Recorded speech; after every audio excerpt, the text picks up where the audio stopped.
Welcome to something special. Welcome to TEDx.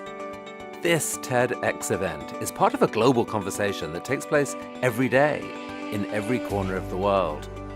In schools, in theaters, in workplaces, even in prisons, people gather to hear the best ideas bubbling up in their communities. More than 3,000 TEDx events are held every year in 170 countries. It's a remarkable thing. TEDx events are self-organized under a license from TED, a non-profit organization devoted to discovering and sharing powerful ideas in the form of TED Talks.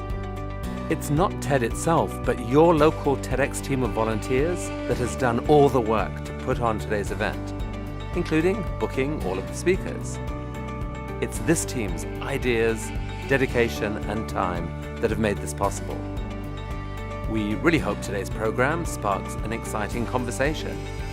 This is a day for curiosity and for skepticism, for inspiration and for action. The more you enter into it, the more you will take out. And now, on with the show.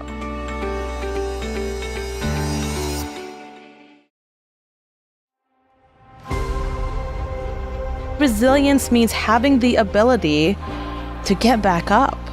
Being able to be persistent and persevere regardless of the situation. From my perspective, resilience is in our hands. Finding your footing and moving through hardship. It's about the community coming together, adults supporting young people and helping them really unlock their potential. Going through the pandemic, I saw the impact of community in creating an opportunity for resilience. In order for someone to be resilient, you're also acknowledging that there was something tough. And maybe we shouldn't have to go through things in isolation.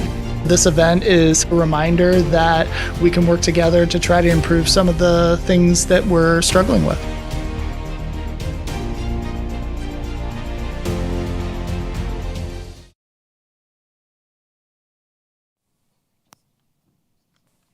I'm on the red dot.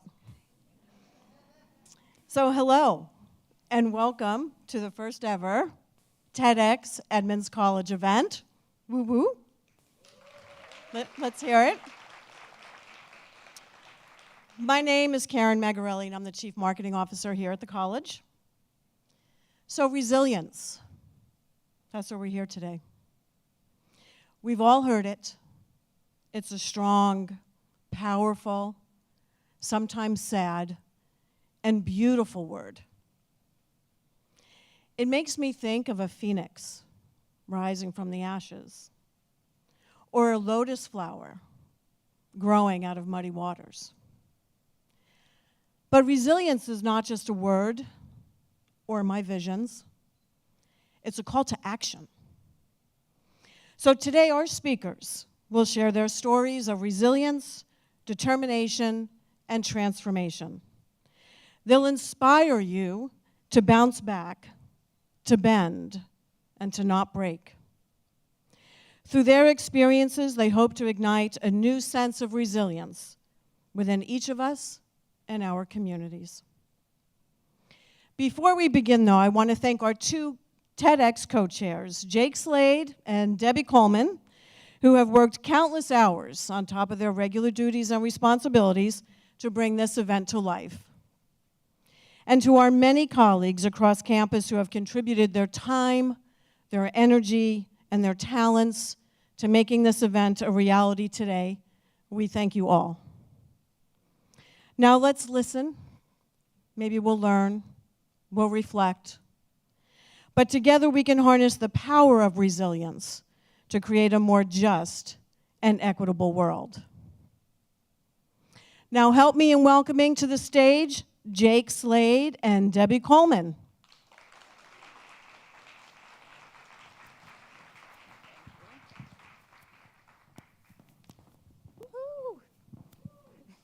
Welcome to TEDx Edmonds College, everyone.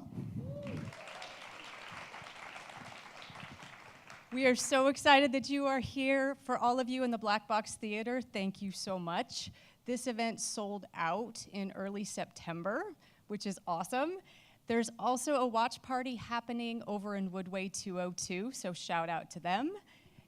And for everybody else, they are watching the live stream, so we are being live streamed all around the world right now.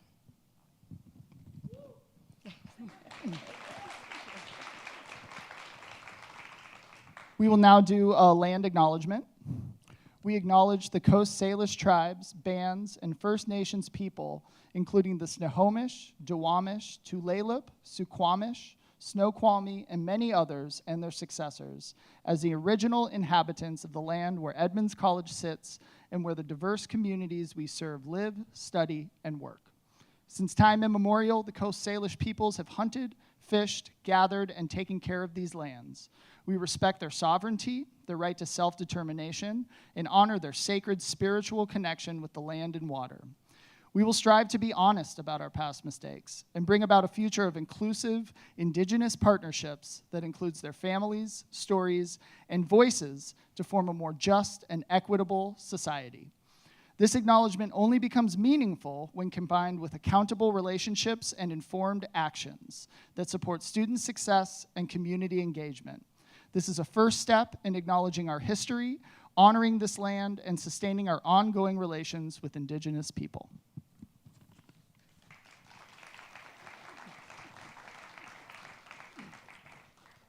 So I wanted to talk a little bit about how we got here, being the first time that Edmonds College is doing a TEDx event. About 2 years ago, I applied for a license, for a TEDx license focused on pathways to resiliency. One of the things that I had noticed is that a lot of young people, a lot of people who were interested in college, didn't think that they were college students, and they didn't know the resources that were available to them. And that was where the initial idea for Pathways to Resilience came from. As with any project, I started asking my community what they thought about it, and I got a consistent answer. Why do I have to be resilient all of the time? And it really resonated. It really resonated with me. Somebody deconstructed it a little more, and they're saying, do I have to be resilient when the systems that are supposed to be serving me are not? For how long? And that really struck a chord with Debbie and I, and we started thinking about, that seems like a topic that we really want to explore. And TED talks about, we know Ted's not a person, by the way. TED talks about how ideas are transformative. And the power of this idea is what resonated with the community. You may or may not know that this is, in fact, our first rodeo doing this. And we were thrilled with the outreach and the passion and the inspiration that people had in applying for this event. I'm going to let Debbie talk more about that. Thank you, Jake. So we took a real spirit of collective action when it came to putting this event together. It takes a unique project to bring together the following teams. So shout out to everybody in IT, theater, horticulture, marketing, outreach, culinary, faculty DEI groups, the Collaborative for Creating Equity, the Communications Department, student government, continuing education, and an instructional designer. That's a lot of people working on one event. And it has been fabulous because we all had the same goal of making the event solid. So kudos to all of them. As a team, we were very intentional about creating an event for two different groups. We wanted it to be welcoming and engaging for the community and all of you watching. And we were limited with our TED license to only selling 100 tickets. And that didn't seem super inclusive for everybody who wanted to participate. So we have a watch party happening over in Woodway 202, and a lot of students and faculty and staff and community members are there. And as of this morning, there were 150 people registered for that event. So. We also have a live stream going, so people can watch however they want to participate. It's open to them. We also wanted to be very intentional about creating an inviting and inclusive experience for the speakers. We wanted this to be a cohort that we could really embrace and welcome to the college. and really create a positive, supportive experience for them because they have been on a journey. So if you're ever curious about what it takes to be a TEDx speaker or what it takes to get up here on the red dot, I will give you a small snapshot as to what they have been through. We had open submissions back in March. That's how long ago their journey began. And every speaker had to answer 2 questions and submit a 1-minute video. So just take a moment and think of how you would answer the following prompts. Are you ready? How will your story inspire traditionally marginalized groups of people? Limit your answer to less than 300 words. How does this idea attempt to dismantle inequities? Limit your answer to less than 150 words. And in a 1-minute video, explain the unique idea or your story of resilience that you want to share. Do not exceed 65 seconds. It wasn't intended to be an impossible prompt, but that is a really tough prompt. And even with that prompt, we had 70 people apply from all around the world in those 2 weeks. So getting 70 submissions, we had 2 committees of people look at every single speaker. Every speaker was assigned a grading rubric because, of course, we have a grading rubric. We're a college. Everyone had a grading rubric, and all of the answers and videos were scored, and feedback was reviewed and analyzed until we came up with the 16 speakers and 15 talks that you will hear today. And they all have fabulous stories of resilience, and they also had a commitment to collective action. So it was a yes and. They all had that element. From there, but yet there's more. Hang on, I need to turn the page. I get to use notes. From there, Jake and I met with every single one of the speakers and congratulated them and then asked how we could support them. Because the initial thought when you get picked to do a TED Talk is, yes, I get to do a TED Talk. And about 3 days later, it sinks in, oh no. I have to write a TED Talk and in a few months get up and do it. And that's a bit scary to think about. We wanted to be as supportive as possible with that experience. So we created what we called Speaker Summer Camp. And it was here in the Black Box Theater. And it allowed the speakers to come to the theater, meet each other, because that was the first time they met each other, meet with a TED speaker coach, and meet with our communications faculty, and really get a feel for what they were in for. Our communications department really picked up where Speaker Camp left off. And huge shout out to 2 members of our communications department, Dr. Leslie Rossman and Dr. Bridget Sutherland, who have been doing one-on-one coaching, group coaching, office hours, honestly anxiety coaching to a certain degree for the speakers every week since July. That's a lot, so huge shout out to them. So you might be asking, why is so much coaching needed? It's just a talk. There are a lot of rules when it comes to TED Talks. I won't go into all of them because it's literally a book, but there are a few that you will see on stage today.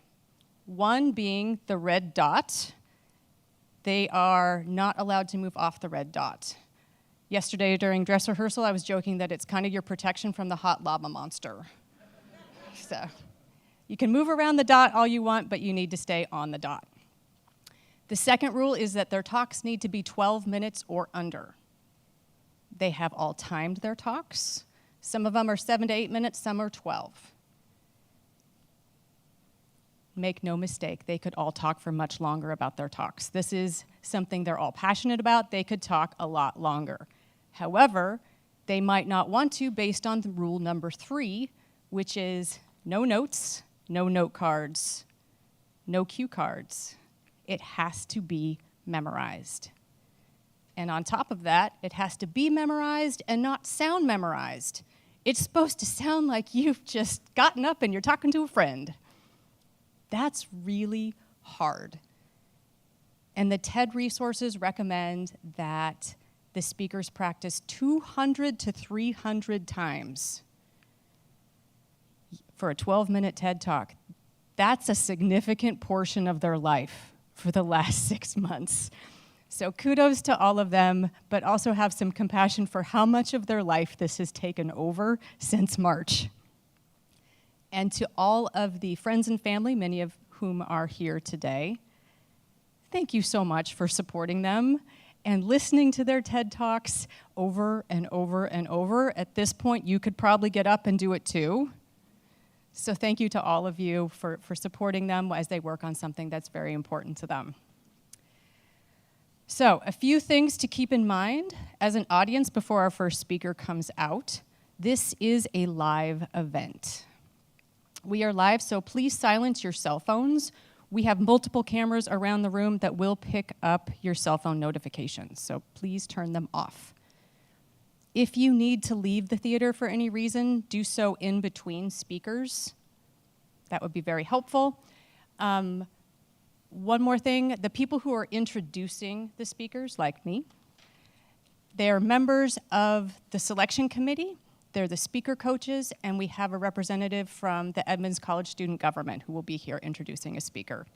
So welcome all those people, and we can use cue cards and notes. It's not fair. It really isn't.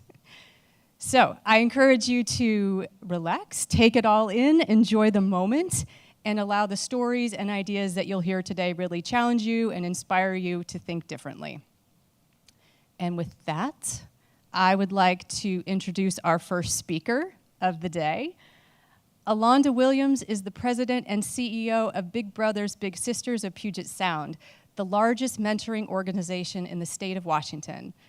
Alonda has over 20 years of leadership experience across technology, education, and the nonprofit industries, and has held senior positions at Microsoft, Verizon, Qualcomm, and YMCA. Alonda is also the author of the children's book, Penny and the Magic Puffballs, which focuses on empowering girls of color. Please welcome to the stage, Alonda Williams.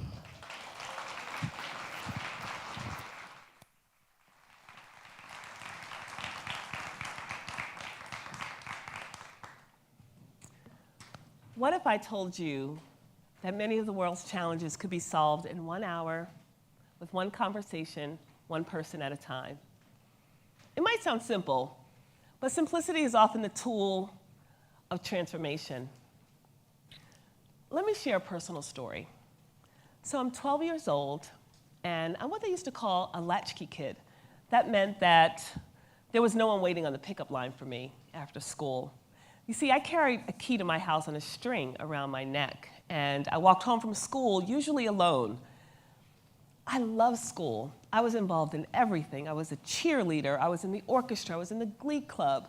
I was in the service club. I even had a job babysitting my neighbor's kids next door. Anything that I could do so that I wouldn't have to go home. Because at home, there was often nothing in the refrigerator but a bottle of Bacardi. Knowing this, after school, sometimes I would stop by the store and get 4 25-cent packages of ramen noodles so that my sister and I could eat dinner for the week. One day, I'm walking home from school, and I get to the stairs. I walk up the stairs, grab my key, and I look up and I see a huge padlock on the door. We were being evicted again. I'm not sure what to do. There was no note, no instructions. I don't know where my sister is. But I have a hunch where my mother could be. So in desperation, I walk to the corner bar, and I stand at the door because, as a minor, I can't go in.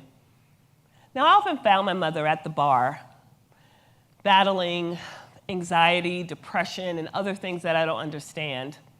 But this day, I stood at that door, and I looked in the darkness and the smoke,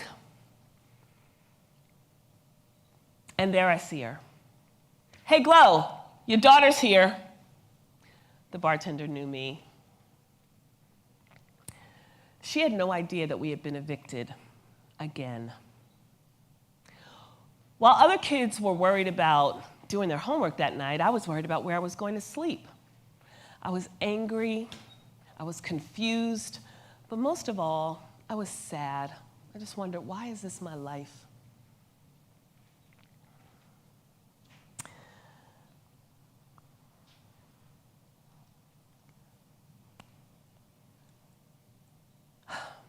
I went to school. While all this chaos is going on, I go to school, I pretend that everything is fine. But at school, there's a light. There's hope, and her name is Mrs. Gowie. She's my French teacher. Now, Mrs. Gowie was this short woman with a blonde pageboy hairstyle. She always dressed to the nines, and she greeted me with this big, huge smile every day. Bonjour, bonjour, Alanda, comment ça va? Your French is very good. You could do a lot with that one day. You see, Mrs. Gowie saw me and not my struggles. She saw my potential and not my pain. And in seeing me, she allowed me to see myself. She wasn't just a teacher. 1 hour at a time, one conversation at a time, she spent time with me. She stayed after school. We would talk about our lives. She shared her life. I shared my life with her. You see, her mentorship was not just about learning French. It was about me learning me. It was about me learning hope and my own potential. The spark that she lit in me stayed with me throughout the 17 addresses that I would eventually call home before I graduated high school.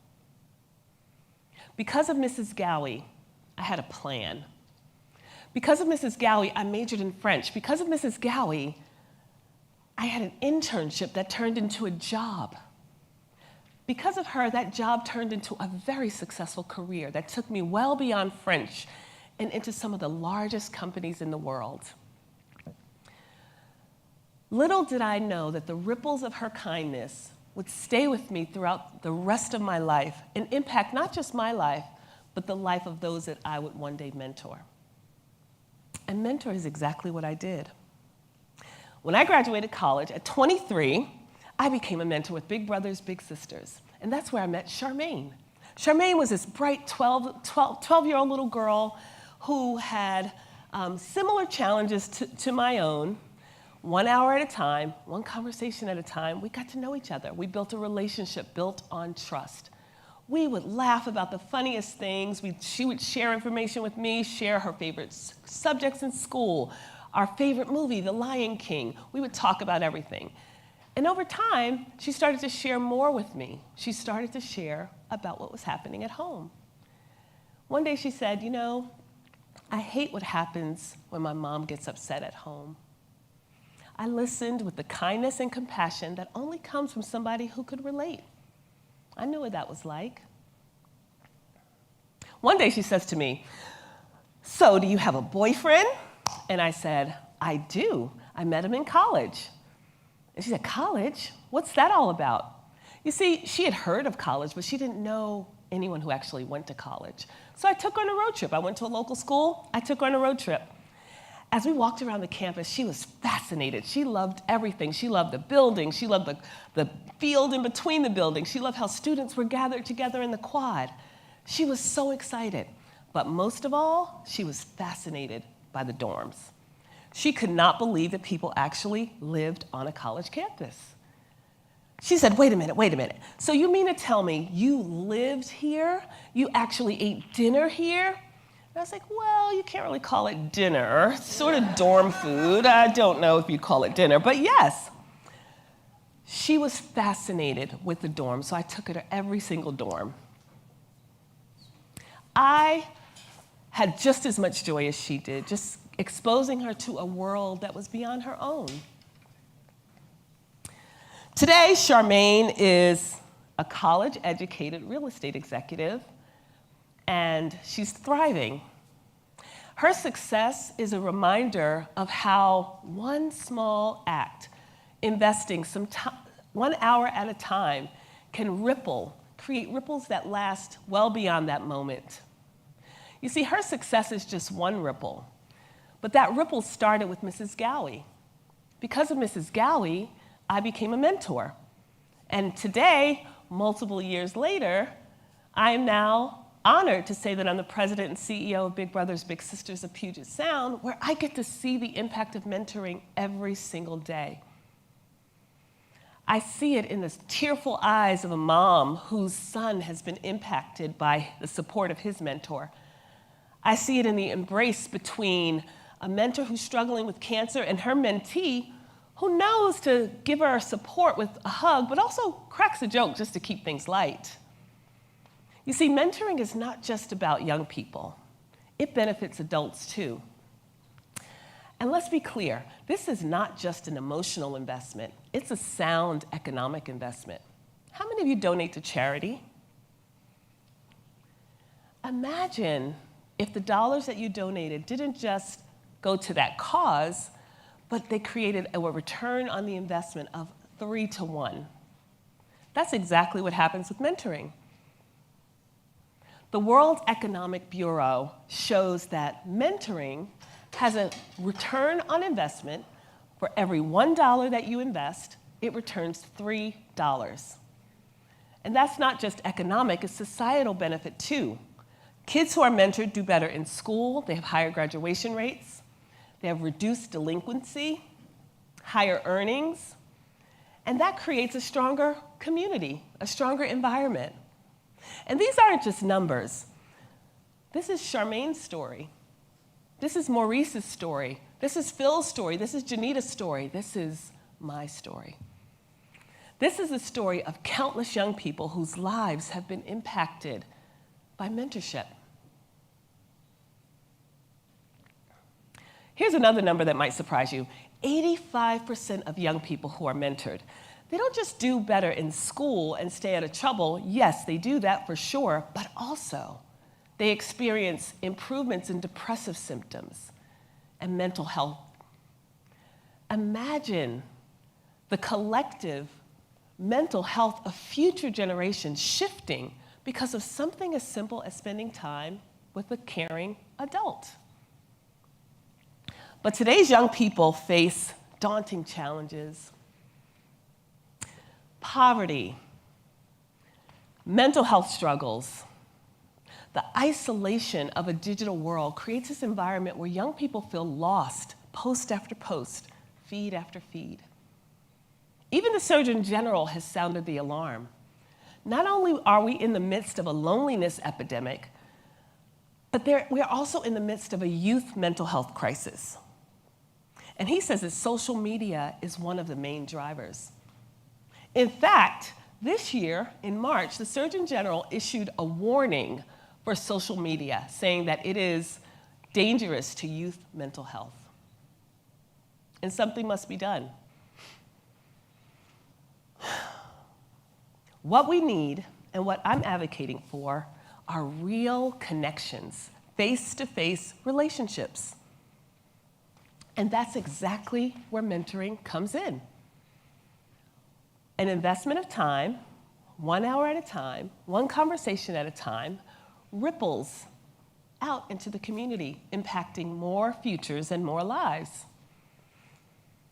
I met a young man recently. His name is Darren, and his story is amazing. So I want to share with you because it really illustrates the ripple effect. So Darren was this, precocious 13-year-old little boy. His mom was a little bit worried about him because he spent time on social media, but also with his friends.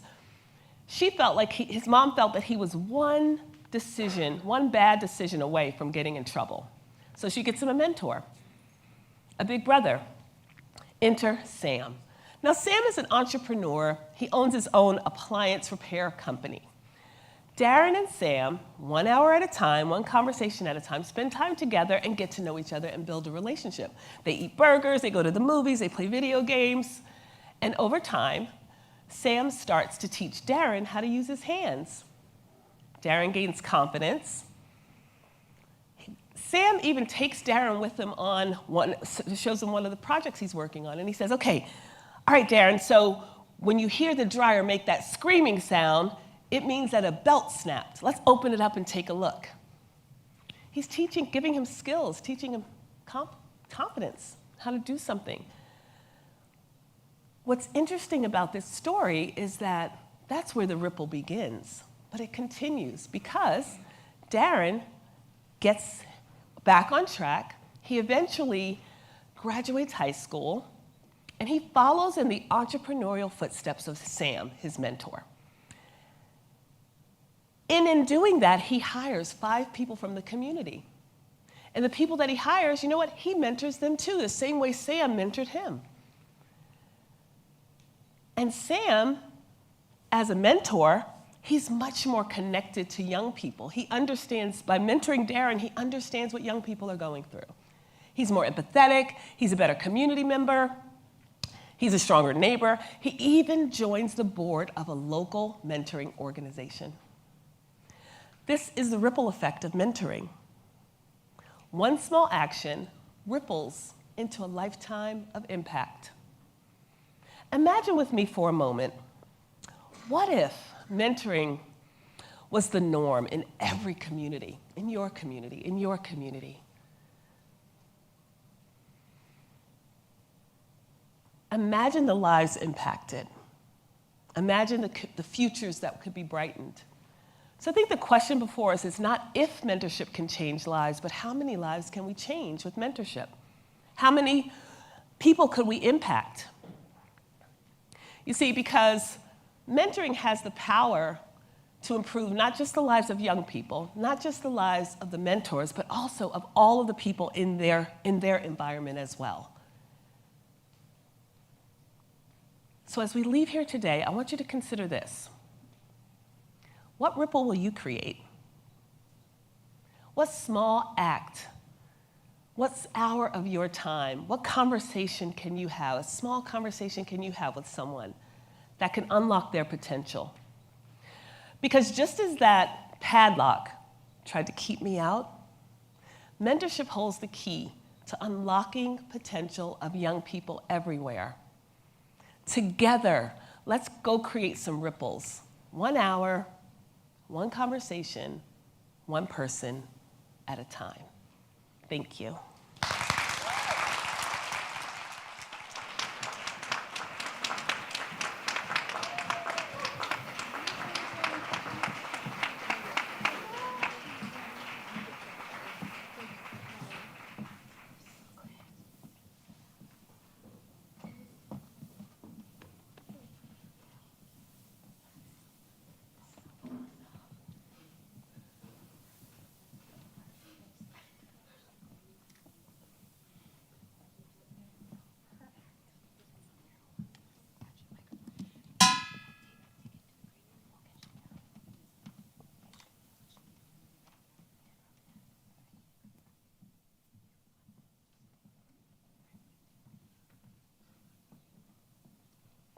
Hi, everyone. I'm Dr. Lisa Schubert. I'm faculty here at Edmonds College, and I am so pleased to introduce you to Xenia Dolovova. She is the founder and director of the Furniture Repair Bank. She is a visionary leader dedicated to tackling furniture waste and promoting equitable access. After a decade in business and marketing across Europe and the Middle East, she pivoted her career in 2019 to address waste issues at Zero Waste Washington, where Xenia's commitment to sustainability shone through as she spearheaded research, community, and innovation initiatives before founding the first in the nation Furniture Repair Bank, fostering a community of mighty, courageous, and empathetic individuals. Please welcome Xenia Dolovova.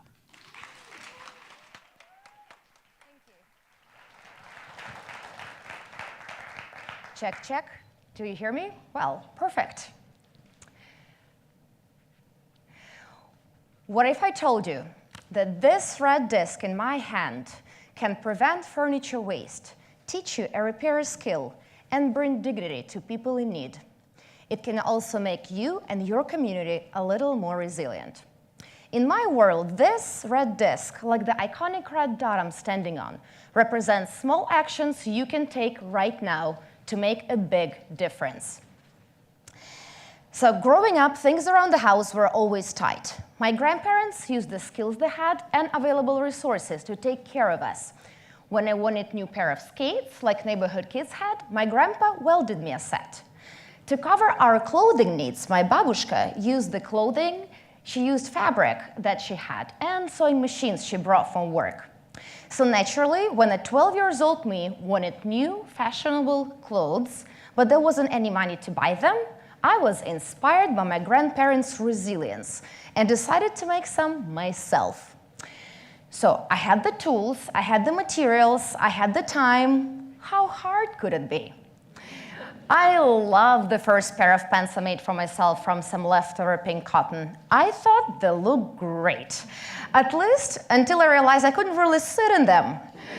So, well, I learned from my lessons, and the second pair of pants I made with the animal print was impeccable. These pants, they were more than just something new to wear. They were a creative solution to a problem. They were a development of a new skill and a confidence boost. That boy I liked finally noticed that I'm kind of cute. So these pants also represented my newfound resilience. Fast forward a couple of decades, and here I am in Seattle leading community-centered programs and research in the field of zero waste, trying to solve the intractable problem of solid waste. Old exiled furniture is a sore in my eye. How many of you have seen a piece of furniture on the curbside in the past week?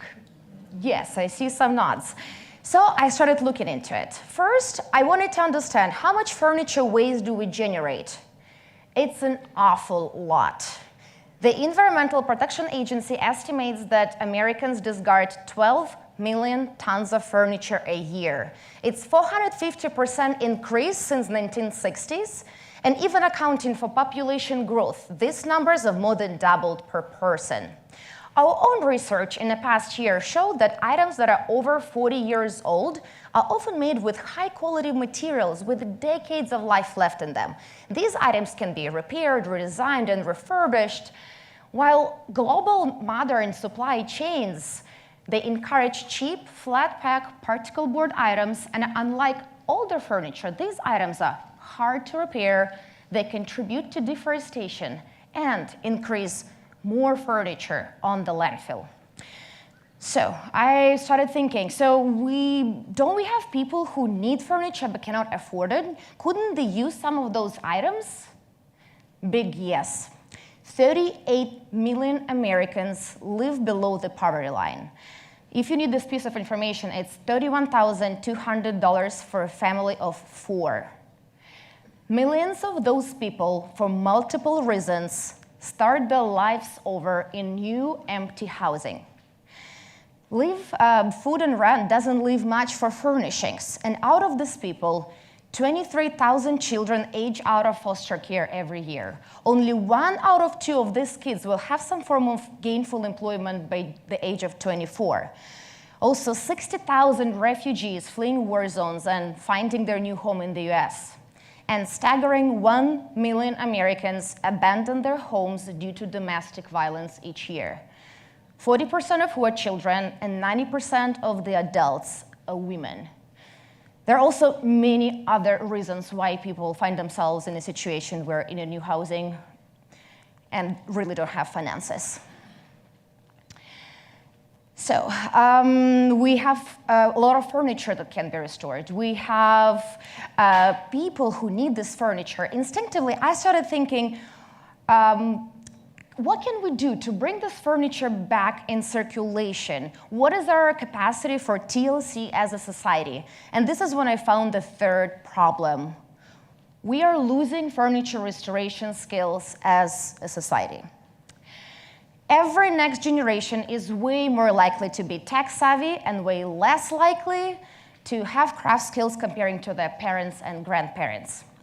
Since the 80s, US public schools have been cutting shop and home ec classes, replacing self-sufficient home repair with cardboard boxes, cryptic assembly diagrams, and Allen wrenches. Yeah, and furniture manufacturing college programs have also closed the doors, leaving Washington Clover Park Technical College one of 2 colleges in the US that have upholstery training. And their graduates are hired for relocation even before the end of the class. And these slides represent another sad story. Repair shops are closing because there is no one to take over. Out of 85 stores that we interviewed in 2020, 12 have closed the doors because the owners retired. So that reminded me of my childhood, when the resilience of my grandparents inspired me to make a new pair of pants. Same situation, but different. We have a lot of furniture that can be restored. We have people who really need it. We have the tools, but we don't have skills left. What can be the solution? Can you be the one? How hard can it be? Ironically, the global pandemic demonstrated that we can adapt. Who of you picked up a new hobby during the lockdown? Yes, I see the hands. Me too. So the global pandemic disrupted supply chains of fast furniture. I want you to remember this term. But some people did use YouTube and learn how to bring old furniture a new look. So all of that made us believe that furniture restoration can be done without prior experience if you have some proper guidance. And out of this idea, Furniture Repair Bank was born. Today, we are a proven concept, a volunteer-powered workshop that operates on the intersection of sustainability, community, and equity. The first of its kind entity that collects unwanted furniture, trains volunteers to restore items, and provide those items to people in need for free. And this is how we do it in 3 steps. First, we collect items in 2 ways. Individuals who are trying to do something better with their items that they don't need anymore, they deliver them to our workshop. Like Julie, she's an HR professional by day and environmentally conscious mother by night. She was so happy when she found us, as she was trying to get rid of this baby crib and a few broken chairs and buy nothing for weeks. We were her last resort before heading to the landfill, to the dump. But we also do collect items that do head to the dump. We collect them at transfer stations. Those are the sites within city limits where people bring their junk. We signed a contract with the city of Seattle and intercept those items and bring them to our workshop instead of the landfill. Next, we repair and redesign those items with help of volunteers, teaching them each step in furniture restoration process. We engage volunteers for 3-hour shifts and teach them sanding, painting, staining, upholstery, and even machine sewing. So we are, in fact, a growing training center. Over the past year, we've trained over 2,000 volunteers. And 90% of them had 0 furniture restoration experience.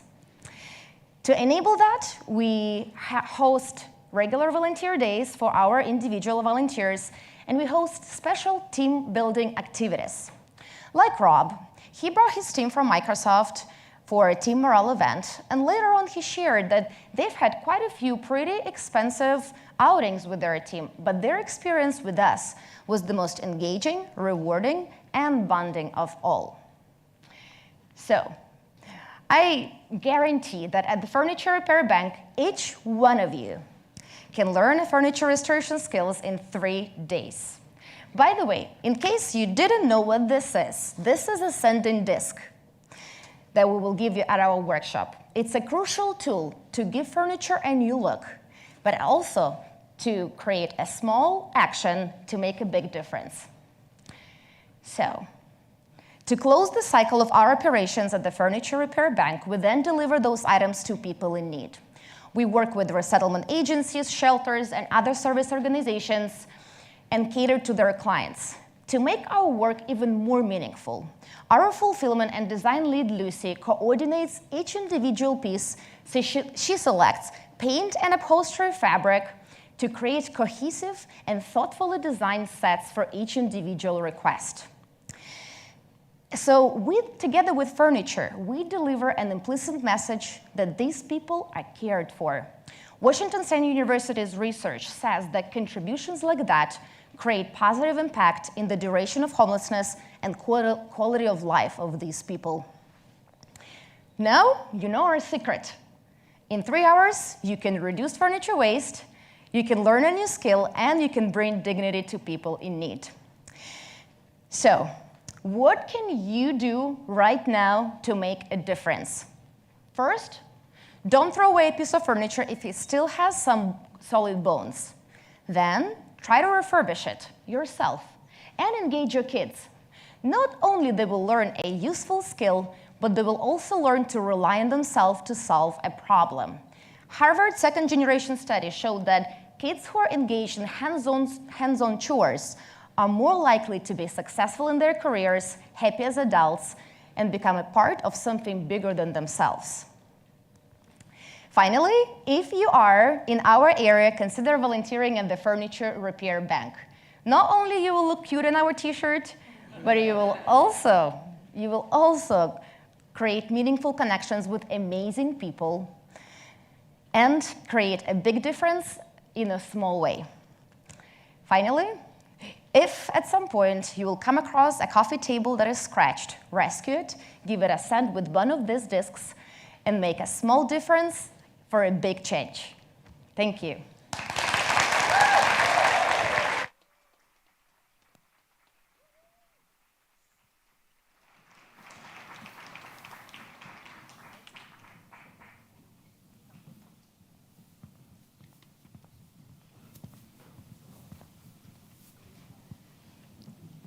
Hello, everyone. I am Dr. Leslie Rossman, the Department Head of Communication Studies here at Edmonds College, and have been very privileged to be one of the speaker coaches for all of these amazing speakers. I have the honor of introducing Emmanuel Williams today. Emmanuel Williams serves as the Director for Economic Justice and Development at the Black United Fund of Oregon in Portland. He is the founder and principal trainer of YPD Equity Consulting, and an organization committed to advancing conflict management through a racial equity lens. After a decade in corporate sales, Emmanuel pivoted to podcasting, discovering a passion for exploring new ideas and creating impactful, enjoyable content. This shift allowed him to merge his interest in making a difference and serving his community with his professional pursuits. Let's welcome Emmanuel. Thank you.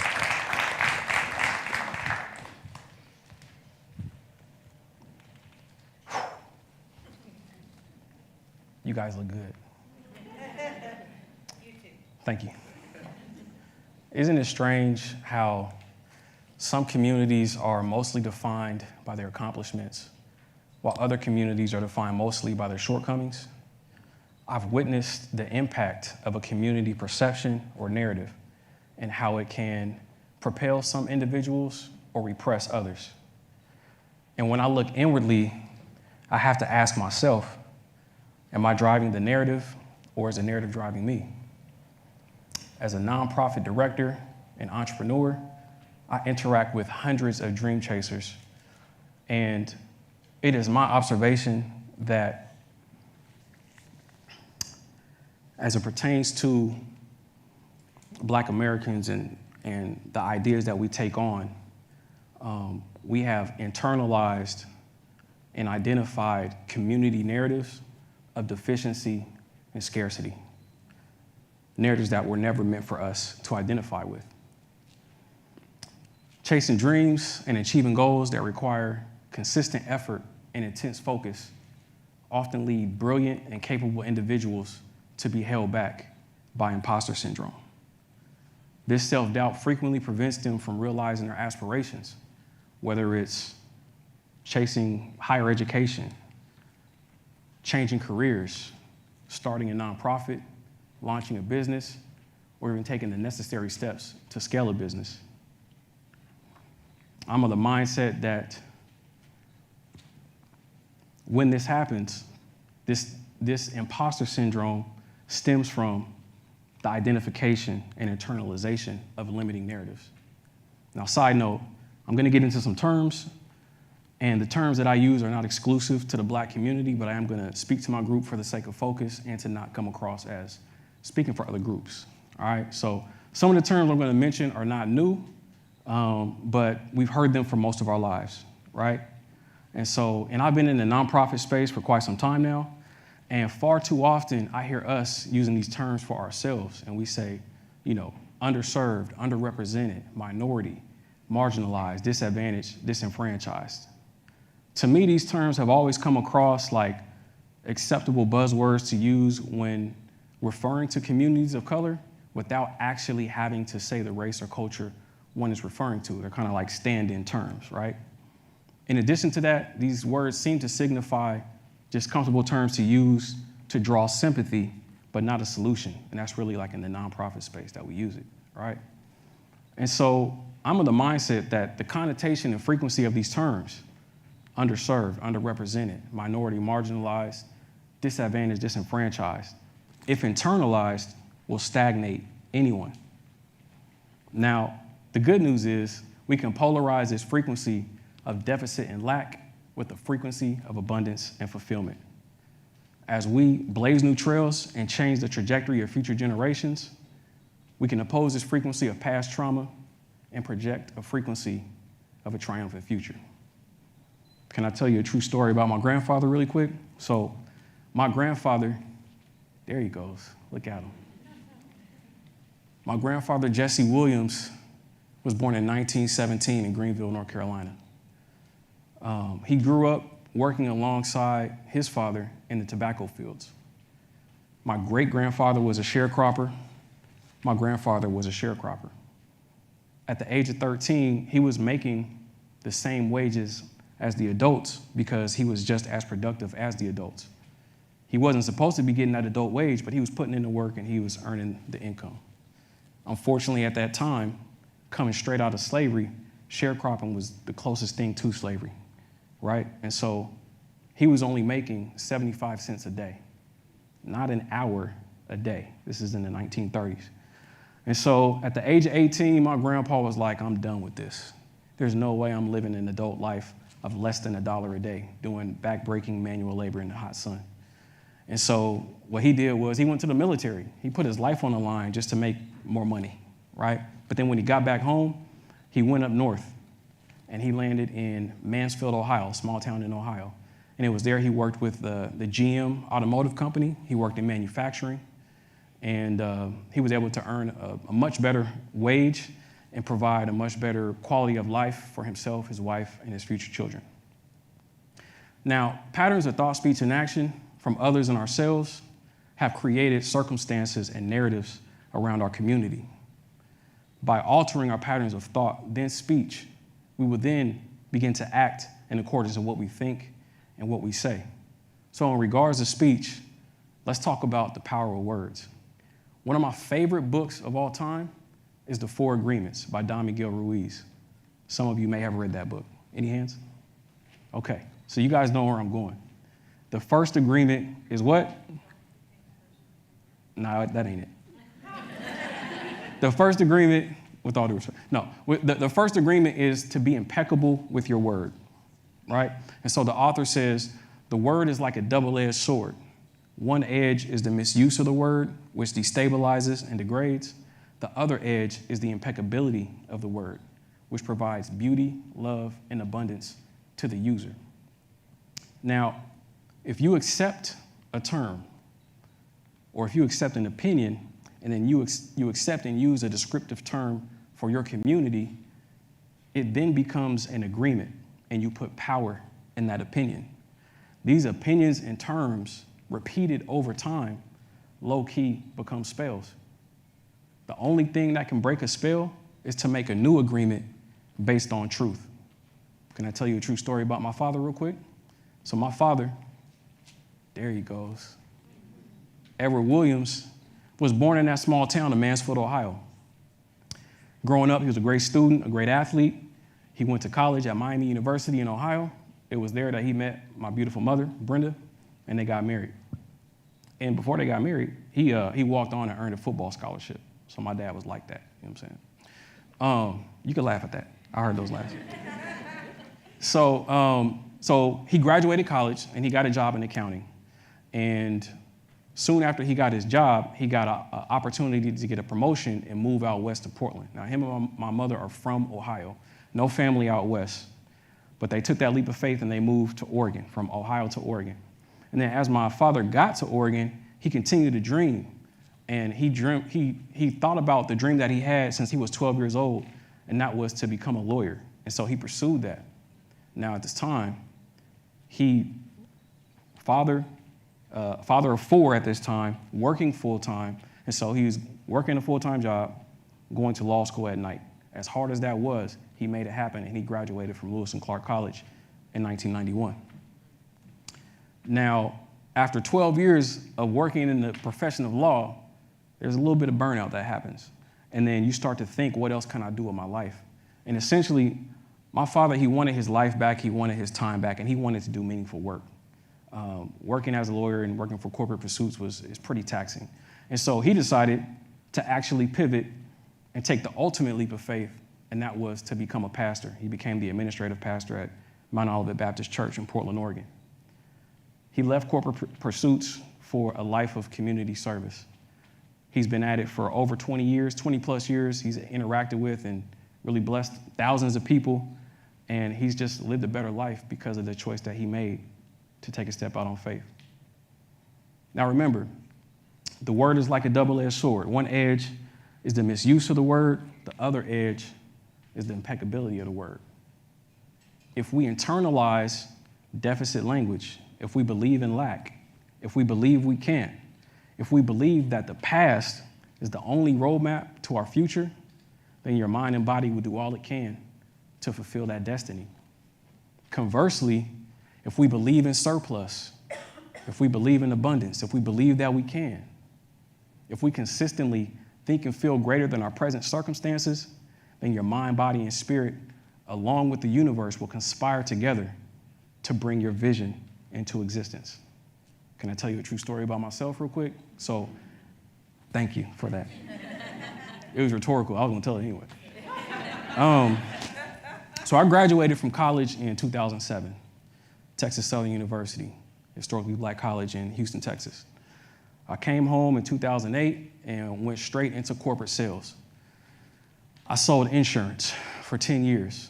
It was lucrative, but it was soul-crushing, just call center style sales, strapped to a desk, call after call, transaction after transaction, mind numbing, okay? And the commute was terrible. Who in here has had just the worst commute? You might still be having it, so I don't want to speak. I don't want to be traumatizing people. But essentially, I got tired of it.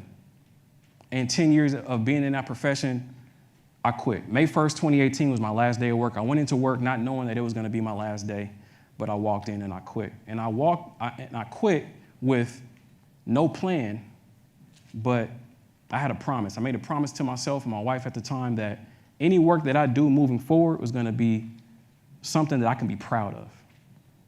Something that if I take my kids to work and I get awarded for something, I'll be proud of it. I want to work with my community, on behalf of my community, for my community, all those things. And I want to make direct impact with people. And so I did what anybody would do in 2018 and you don't have a job. I drove Uber and Lyft. It was rough. But that was like, all right, I can make some money doing this while I'm trying to figure, because I did not know what I was going to do. But then in 2019, I started my company, YPD Equity Consulting, and started doing racial equity trainings and conflict management coaching. I still do that to this day. In 2021, I got an opportunity to work, get a full-time job with the Black United Fund. Oh, I was supposed to go there a long time ago. I got a full-time job with the Black United Fund. I started out as a coordinator, and I am now the director of economic justice and development.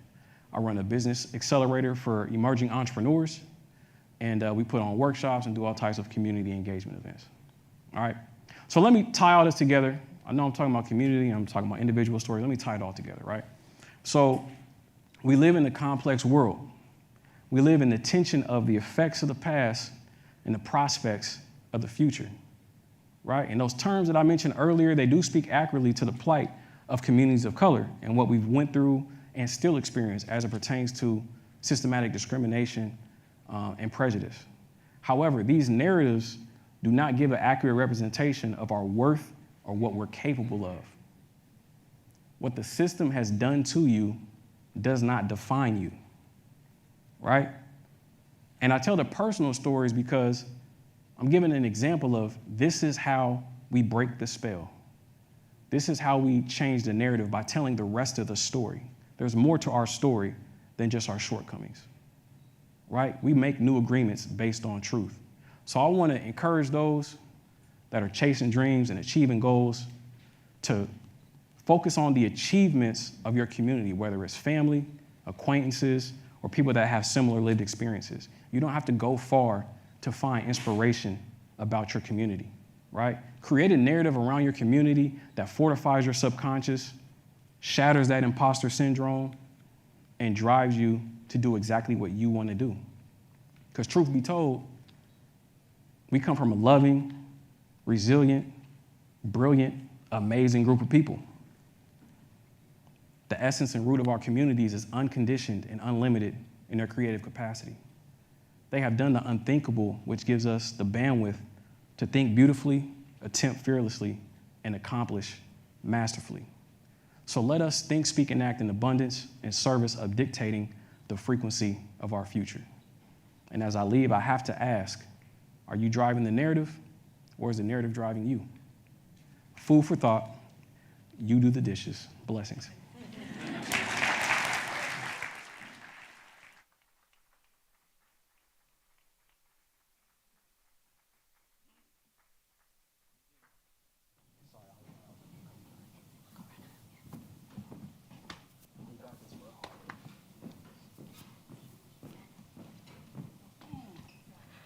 Hi, I'm Dr. Bridget Sutherland, one of the speaking coaches and a faculty member in the Department of Communication Studies here at Edmonds College.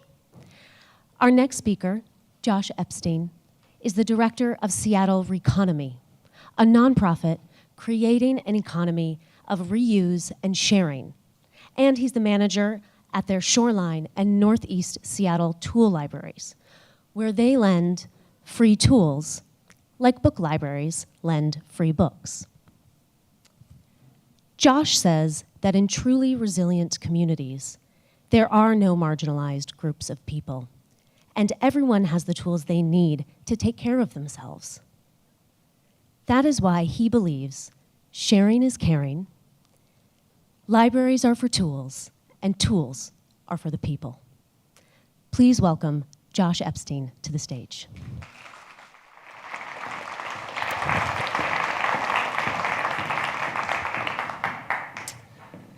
All of my clothes are secondhand.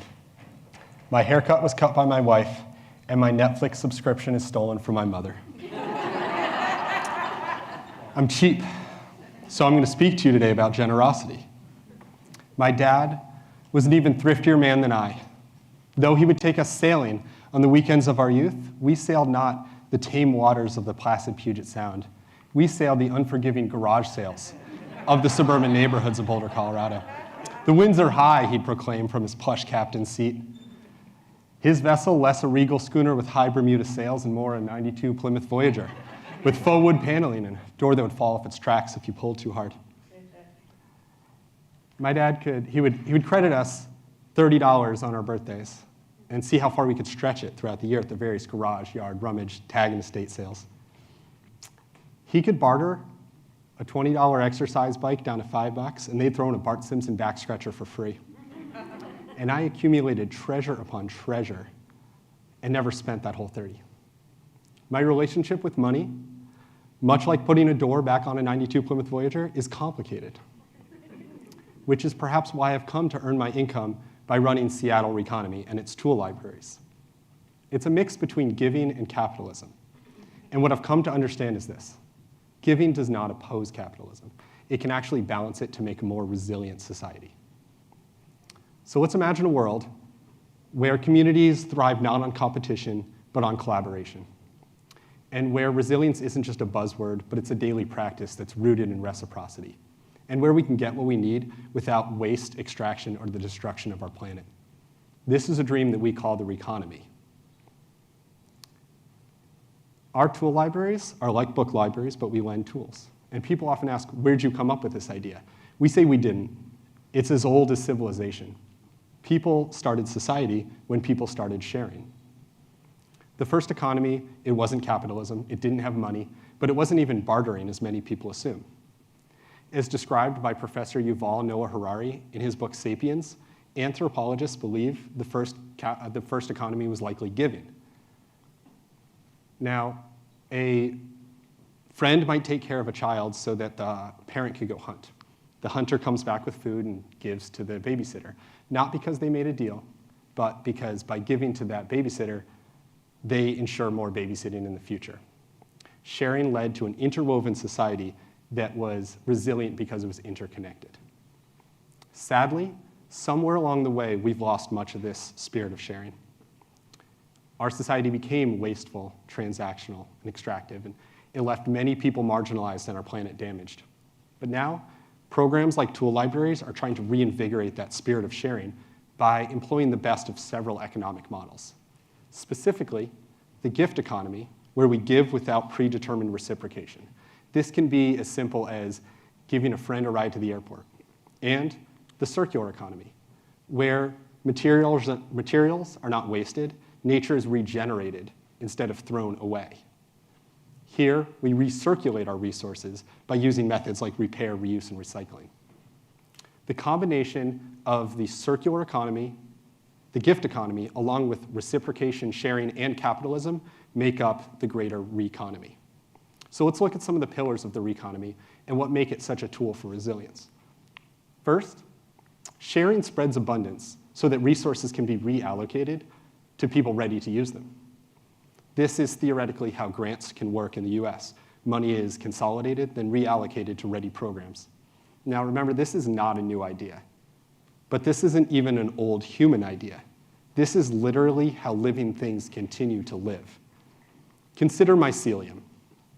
Fungal threads that form these vast underground networks where resources are shared throughout. When mycelium is ready, resources surge from all over to one area and a mushroom can bloom. So with each interaction, community ties are strengthened.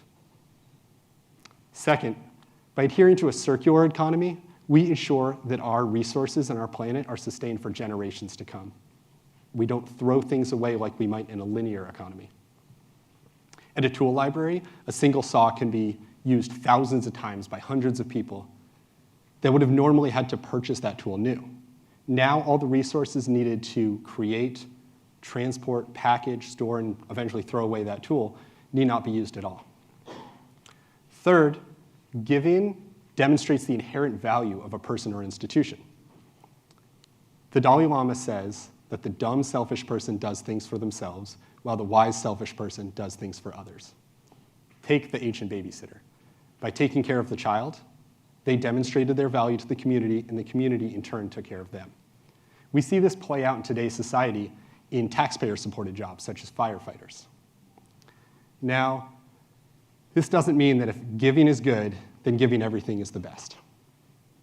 Like the oxygen mask on an airplane, we first and foremost have to take care of ourselves. If you're marginalized or under-resourced, what and how much you give will look very different than it will for somebody with plenty of money and resources. And still, we can't let this idea of taking care of ourselves be an excuse and a slippery slope that leads to greed and excess. So, how do we walk this fine line of giving and taking? We look to the pressure washer. Who owns a pressure washer? Who wants to own a pressure washer? Have you spent $200 to $800 on this thing and store it and maintain it to use it once or twice a year? Could you borrow a pressure washer? Giving up our consumerist ways would be very challenging right now, and though I actually think that's an important step we should consider, we don't necessarily have to right now. At a tool library, you can not own a pressure washer, yet still pressure wash to your heart's delight. It's going to cost you less money, and you don't need to store it or maintain it. At our tool library, we have over 10,000 tools, everything from pressure washers to power saws, party tents to plumbing snakes. And we offer these to the community, especially folks that might not have access to such tools, either because of space, money, or in certain circumstances such as gender, cultural norms. We also offer classes, events. We have a community workshop, a community bike shack, a seed library, board games, puzzles, and the new Abracadabra toy library created by my son Cedar this year. All of this is on a sliding scale. Donations are optional. So how do we make money? The answer is inclusion. We have over 3,300 members that donate anywhere from $0 to $2,000 a year. The average is about $60, which gets covered by a single loan. These are all purely optional because they value what we're doing. We also attract over 200 volunteers that donate hours of their life. Again, not because of a deal, but because they want to see us continue to do what we do. We do offer them 3 of the most underrated and valuable gifts we can in return, though. That's community, purpose, and key lime LaCroix, which is undisputably the best flavor of key lime. Now you're wondering, where do you get all these tools? These we steal directly from job sites. No, I'm just joking. These are also donated. Now, people often wonder, are you in competition with like big box stores, Home Depot, and that kind of thing? We live in the business world, but somehow outside of competition. Home Depot actually likes us. They've sent people our way because they want to help them avoid buying that tool, using it once, and then returning it, which is actually exactly what we want them to do, right? So how does this help people? A woman, we'll call Samantha, came into the tool library. She was in obvious distress, and she told the volunteer that she had just gotten out of an abusive relationship and now didn't have the tools or know how to take care of her house. And she looked around at all the tools and cautiously asked how much. The volunteer was so happy to be able to say, all of this can be free. This is all optional donations. If you can't afford it right now, that's fine. She also explained that there was classes, advice, events, and a community that she was part of. And Samantha began to cry as she realized that she had unlocked the potential to take care of her home on her own. We're finding that we're getting support all over the world now. This is a map of the libraries, the tool libraries that we just know of, and I think there's probably a lot more just out of people's garages, but I think there's one on every continent. I'm not sure about Antarctica, but probably. Governments and institutions are supporting us in so many ways. Berkeley, California actually hosts their tool libraries within their book libraries. We're getting funding from King County Solid Waste, the Washington Department of Ecology, the cities of Lake Forest Park and Shoreline, Seattle Public Utilities and their Office of Economic Development are now funding a new program that we're working with other nonprofit circular economy businesses to create a sustainability mall called the Reuse Commons. This is a reuse and repair shopping mall where every store in there is part of the circular economy and people can go to get and get rid of everything they want sustainably. Finally, we're working with the Washington Redistribution Network, a network of reuse organizations that are exchanging resources so that we can keep things out of the landfill and in the hands of people who can use them. This we think of as statewide mycelium. But still, there is a problem with capitalism as we use it today in our society. It's a system that relies on infinite growth on a planet with finite resources. But what if our growth wasn't linear and upward and outward, but circular and inward, where communities were strengthened with each interaction? A shift like this could actually strengthen the entrepreneurship that's already championed by capitalism. And profit loss and private industry could still be drivers of the market, but if we rethink what profit means so that it's not just about money, and we expand our timeline of profit to be for generations to come, then all of a sudden giving becomes a very profitable strategy. We use this strategy at our annual tool sales, inspired by my youth of garage sailing, but with a very important difference. Instead of pricing everything and trying to barter for as much as we can get, we don't bother with the price tags and instead adopt the motto, all offers accepted. This means the tools are essentially free, but if you value us and value what we're doing and can afford it, then donate what you can, and it works. The first time we did this, we went from making about $1,000 at our tool sales to about $5,000 in 5 hours. This year, our 2 tool sales kept over 20,000 tools out of the landfill and in hands of people who'd use them and raised us over $20,000 because people wanted to give. So, this is not a call to action to give away all your worldly possessions and money. This is a call to reconsider your relationship with money and resources. to give what you can. This is a call to get involved, to volunteer with the circular economy business, join a tool library, and add 10,000 tools to your tool belt immediately. When I was a kid, I saved money, though I didn't quite understand it. I kind of hated it, but I could tell it was important. Now I see money as more of a tool for sharing. So here's what you can do. Share what you have an abundance of, whether that's money, time, expertise, love, tools, key lime LaCroix. By sharing what you have an abundance of, you can take care of yourself while taking care of others. So please, be selfish, but wisely so. Thank you.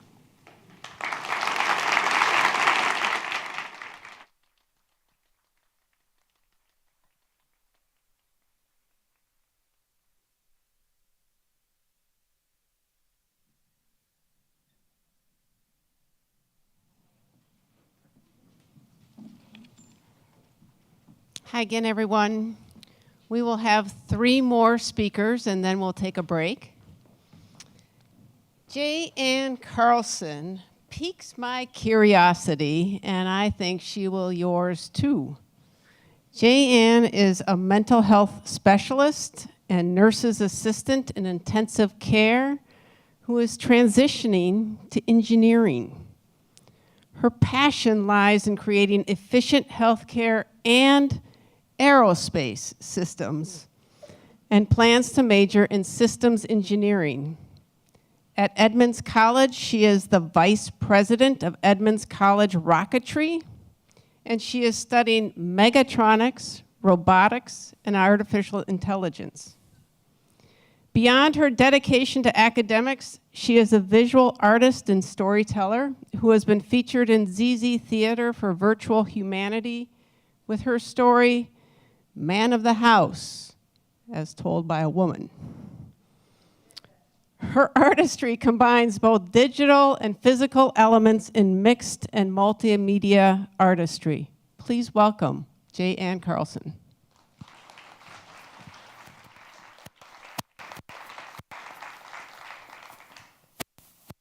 Hello, good evening. So my story begins sitting in stillness on the floor of my living room.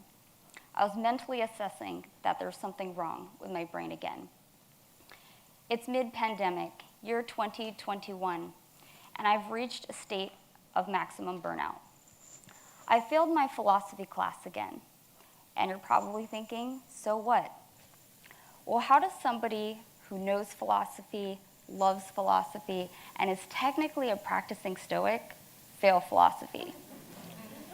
I'm tired of scapegoating my own behavior, and I wasn't going to use the pandemic as a pass. I knew that there was something wrong, and I couldn't pinpoint what it was. And I failed classes similarly like this before. But I knew things needed to be different. I needed to be different. As a nurse's assistant during the pandemic, there was so much work to do. Working in the ICU, I worked 16-hour shifts back to back to back, clocking in at short rests with very little sleep, working days and nights, nights and days, till honestly I didn't know what day it was. I even worked and picked up contract work as a travel nurse's assistant, working at up to 3 different hospitals at one point. But here's where my pillars of stability collapsed. Amount of rest, high amounts of stress, and lack of routine and structure created absolute mental chaos. With everything that I was going through, I was feeling very overwhelmed. I didn't really know what I was going to do at this point. With that being said, I knew that I needed to focus on my mental health, and I need to focus on what was going on with me. And with isolation, I was living in an ADHD person's worst nightmare. So I decided that let me think. Let me see.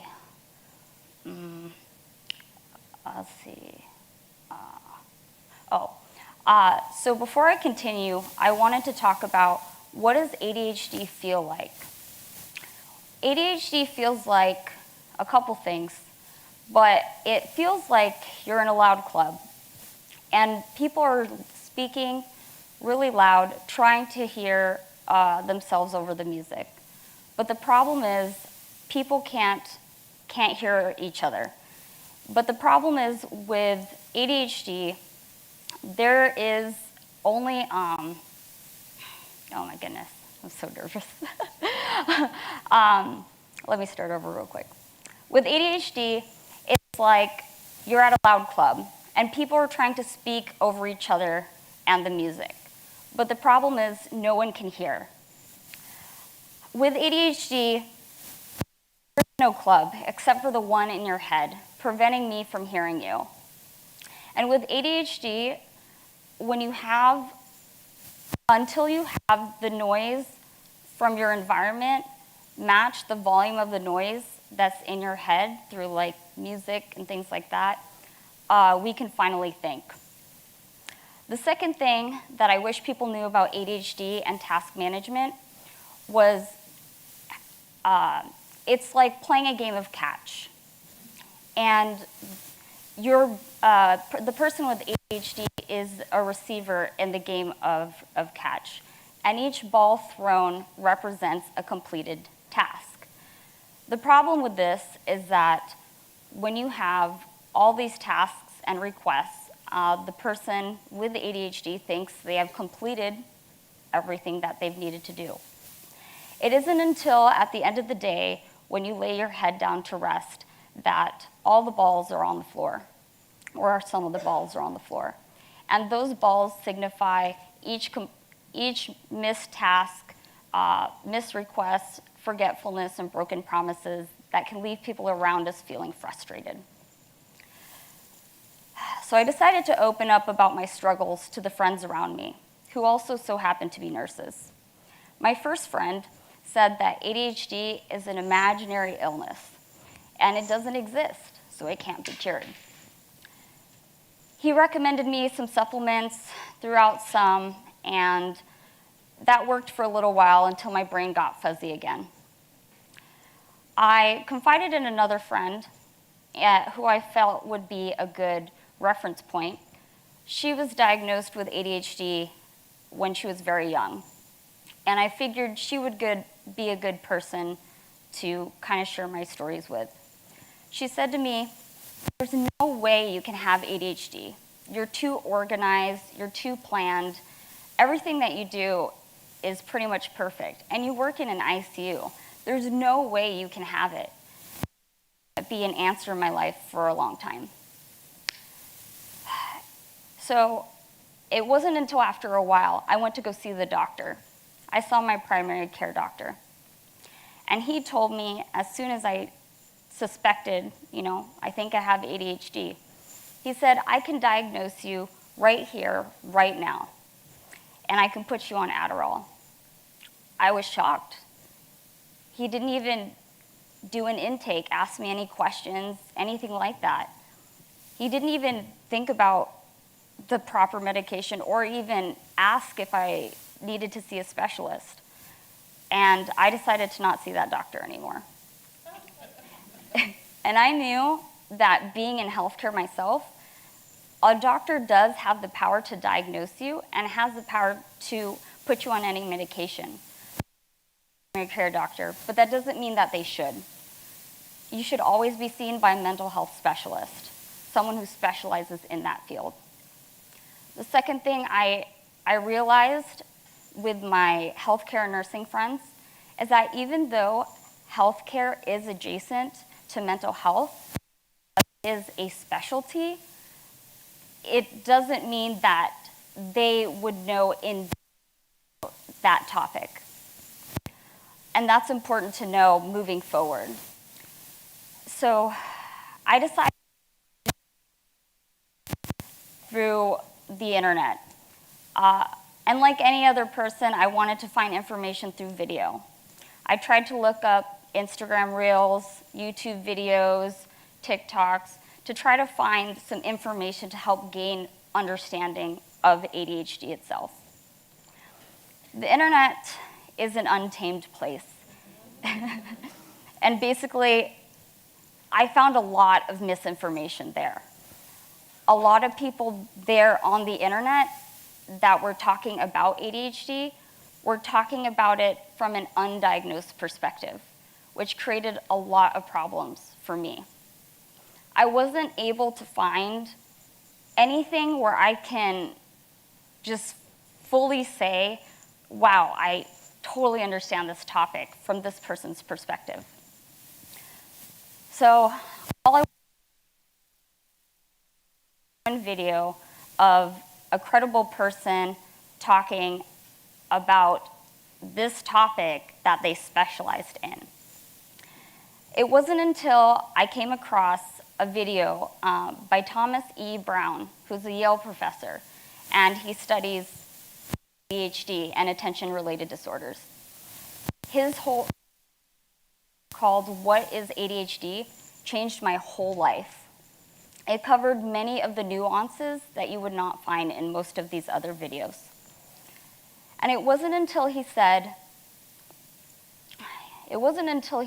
that one of your parents is going to have ADHD that I took a moment of pause. It was at this moment that I realized that this was the start of a professional diagnosis, that me self-diagnosing myself, I'm going to go get further treatment. Through telehealth and through a service called Cerebral, I finally got seen by a mental health professional. It was a nurse practitioner that specialized in neurology. My intake was 45 minutes long, asking me a lot of really strange questions. Medication changed my whole life. And from that moment on, a whole cloud was lifted from my body. I didn't realize until I got on medication that I was depressed.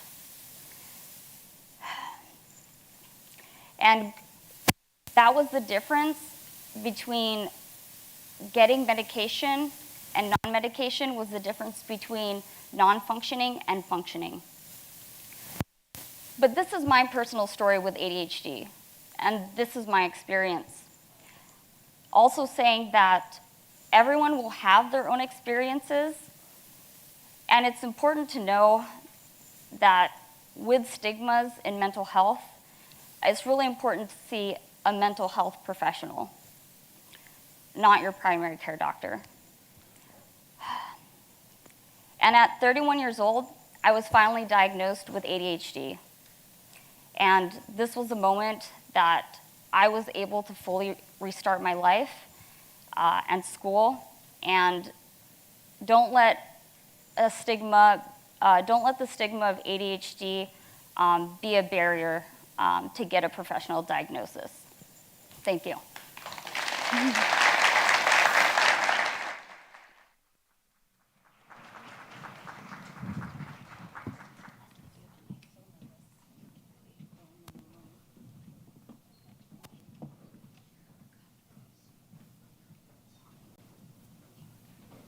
Hello again.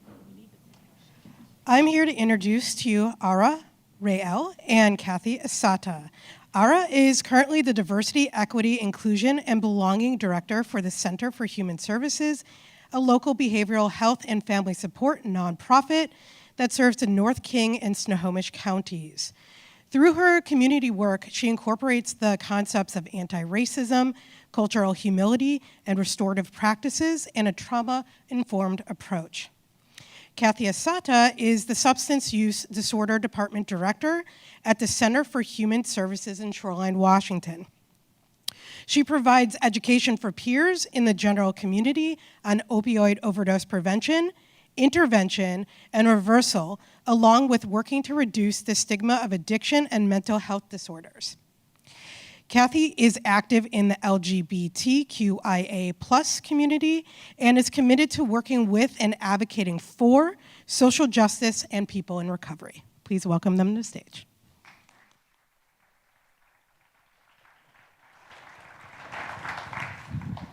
Hi, everybody. My name is Rael, she, her pronouns. I'm Kathy Asada, she, her pronouns, and we are going to be talking about boosting the signal for community resilience. Thank you so much for joining us. We genuinely appreciate it. Now, before we can move forward to talk about boosting the signal, we need to move backwards just a little bit to set the stage. So, a couple months ago, I was on vacation in Montana visiting Glacier National Park. If you've never been, suggest you go. It is absolutely beautiful. And I was on a boat tour of St. Mary Lake on the eastern side of the park.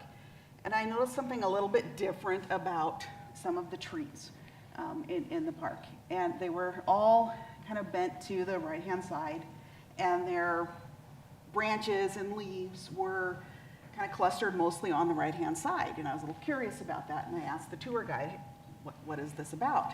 And apparently, this was all about survival. So what happens is, because of the near constant westerly winds and snow and rain and harsh conditions, the trees have learned to adapt by kind of putting all of their resources on the leeward side of their limbs. So everything grows on that side. And they've learned how to grow with the wind instead of against the wind. In other words, nature found a way to survive. As humans, we also experience sometimes harsh conditions, sometimes stressful conditions growing up. And we call those adverse childhood experiences, or ACEs. Right, so these trees have adapted and developed protective factors that are essential for their survival. And as humans, we do the same. It's our superpower. We have relational, environmental, and social factors that help us adapt in even the harshest of conditions, called positive and compensatory experiences, or PACEs for short. Now today, we're going to be sharing some ways in which we can collectively boost our PACEs as individuals and as a community. But before we can get too far into PACEs, we need to talk a little bit about some examples of ACEs.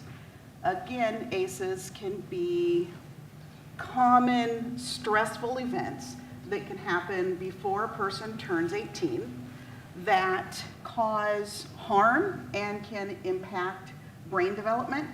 Studies have shown that there is a direct link between the number of ACEs that a person has and their health and well-being. Now, some examples of ACEs include divorce, food insecurity, or different types of abuse. Now, however, that definition has expanded in recent years, and now they take into consideration someone's cultural identity, their family history, and certain environmental factors, such as intergenerational poverty, cultural discrimination, or lack of access to educational opportunities.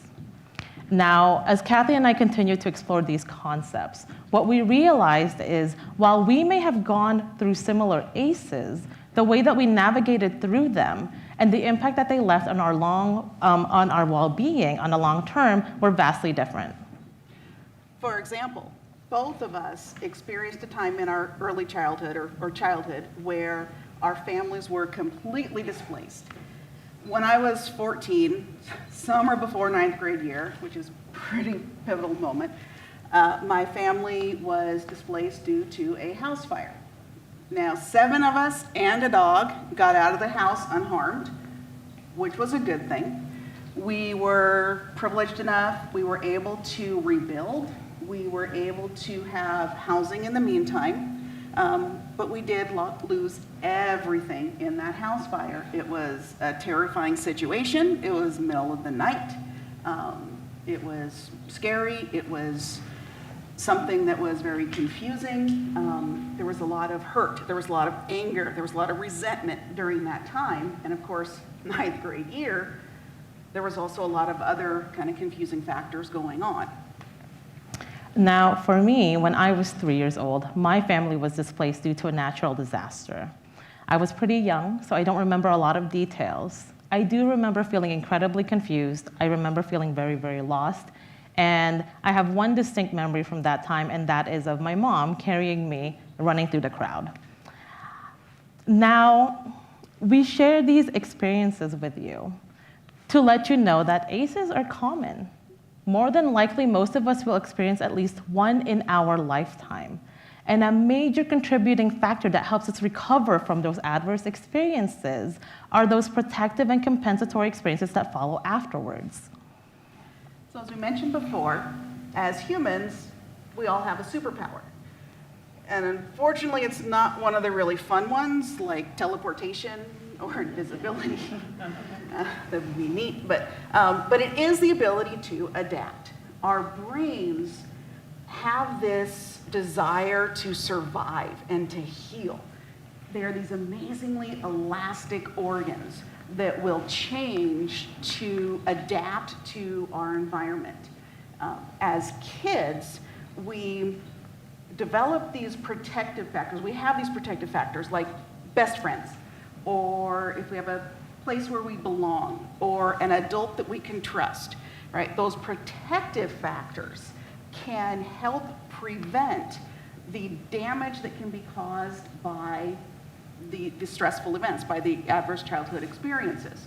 Kind of like a safety bubble, right, if you will. So they create this safety bubble. So these protective factors, these safety bubbles, can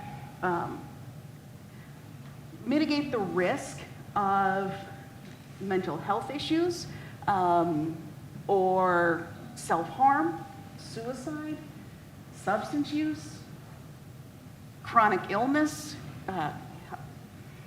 heart disease, chronic pain. The list kind of goes on and on and on.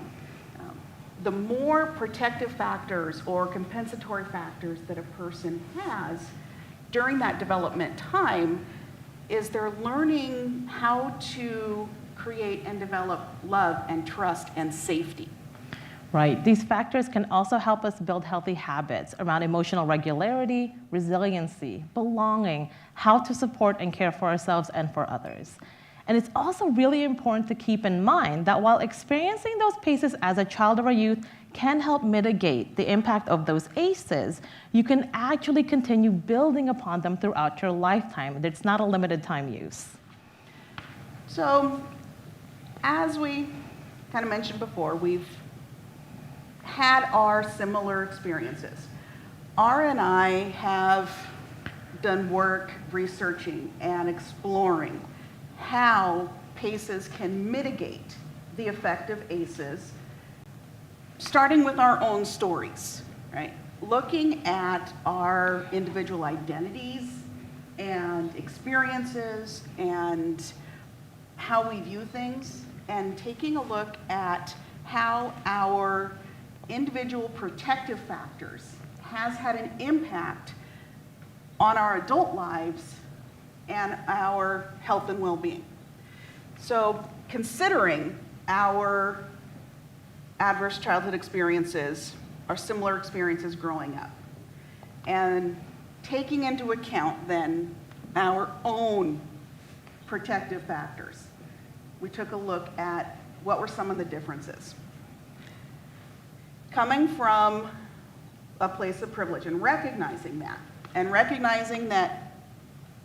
as a middle class, white, cisgender female from a two-parent, at that time, home, those were protective factors for me.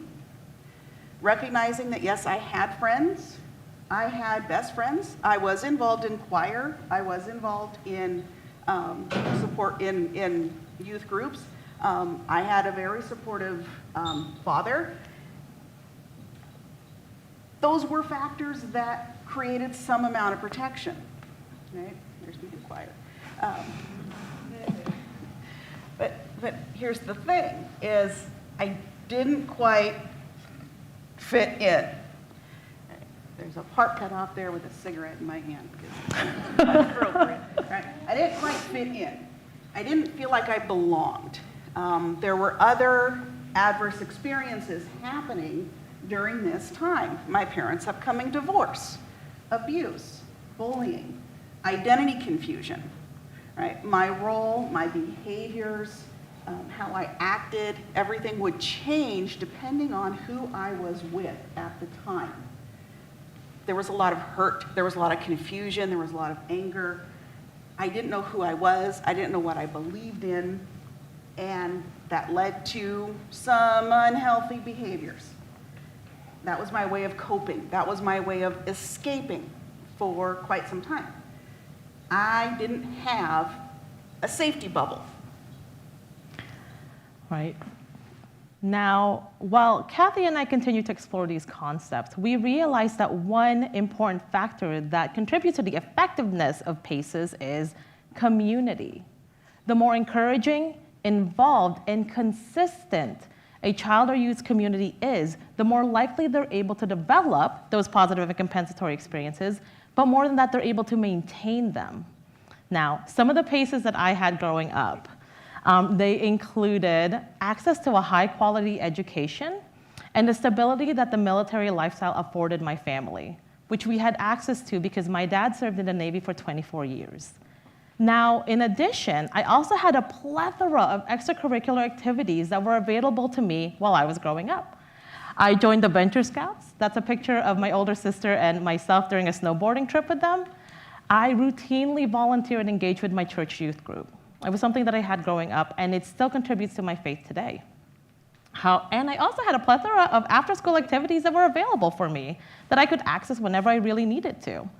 However, the most enduring PACE that I have ever experienced in my life was the unconditional love and acceptance from my family that I receive and continue to receive today. First, from my parents, and then my siblings, and it eventually led me to my wonderful wife. Now, I need to make it very clear. This does not mean I have not suffered. This does not mean I have not faced discrimination or hardships or felt as if I belonged in every single space, because that's not true.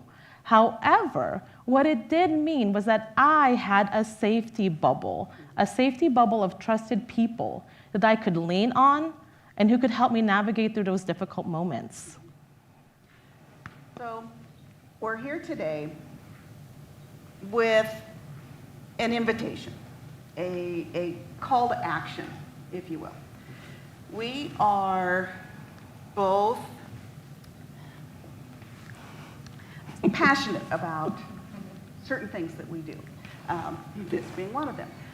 We work at Center for Human Services, which is a nonprofit behavioral health organization here in the community. We provide counseling, family support, education. We work to build and strengthen our community. We work to develop protective factors, one family at a time. And we believe strongly in our mission. We believe strongly in what we do. But we know that we can't do it alone. And we know that we can do so much better with a little bit of help. So we're here to invite you to join us with 4 simple activities, 4 simple things that we can get involved in to help us increase the protective factors, those PACEs within our communities that can help strengthen what is around us, strengthen the protective and compensatory factors in our communities. Maybe one family at a time, maybe more than one family at a time. What can we do for those that are around us? What can we do to boost the signal in our communities? Now, one of the simplest and most effective ways that we can actually collectively boost our PACEs is by getting civically involved and volunteering. Volunteering helps all parties. It helps us develop a sense of purpose and a sense of belonging, while simultaneously increasing our social and support networks. Now, another simple thing that we can all do, we can do this today, that can actually help collectively boost those PACEs, is by becoming a trusted adult for the children and youth in our lives. Now, a trusted adult is someone who is a part of a child or youth extended network. They can act as important role models, and they can also help support mental and emotional health for that child or youth. Now, if you think back to those PACEs that I shared earlier, right? I contribute a majority of them to the fact that the adults in my community chose to engage in these two practices. It was only for a few hours a month, right? However, the impact that they left on my life and the lives of others was immeasurable, and I do continue to benefit from them today, 20-odd years later. Another thing that we can do, starting today, in our daily lives, is approach each other with compassion and curiosity. And remember that PACES is not limited to youth and children. As adults, we continue to develop these protective factors. Most of my protective factors have been developed as an adult. That's another talk. But we continue to develop these as adults.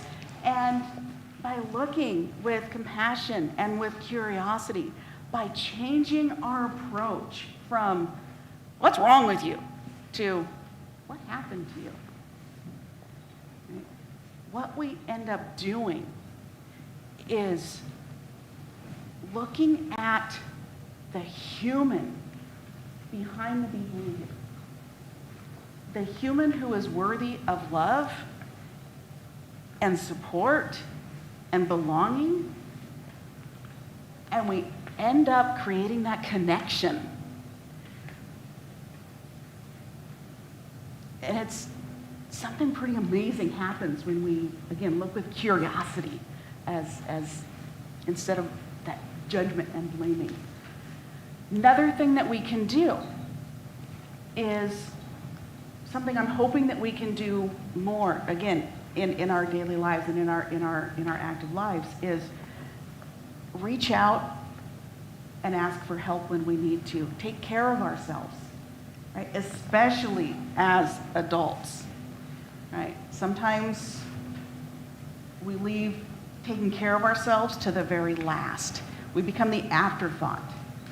And when we can start taking care of ourselves and showing the youth that we matter too, and that we can take care of ourselves and ask for help, that we're not invincible, we're showing them that it's okay. We're also helping to reduce that stigma, especially when it comes to reaching out for mental health help, right? We're reducing the stigma when it comes to asking for help for things like depression and anxiety. When we can show that it's okay to not be okay all the time. It's okay to ask for help. We're role modeling what that looks like and breaking that stigma down just a little bit more. All right, so how about we take a look at those trees from Montana again, one more time, right? And you notice how they're all kind of out there fighting for survival alone. We couldn't help but wonder, what if instead those trees were grouped together? What if instead of facing those harsh elements by themselves, they instead had a community that could shield them from those harsh elements? Would they grow more tall? Could they potentially be more lush? Could they potentially look like those other trees around St. Mary Lake? Now, the thing with these trees is they have adapted to survive. We all do, right? But as humans, we can do even better. We can reach out, and we can boost the signal to the rest of our community and build belonging together. Thank you so much for coming to our TED Talk. Thank you.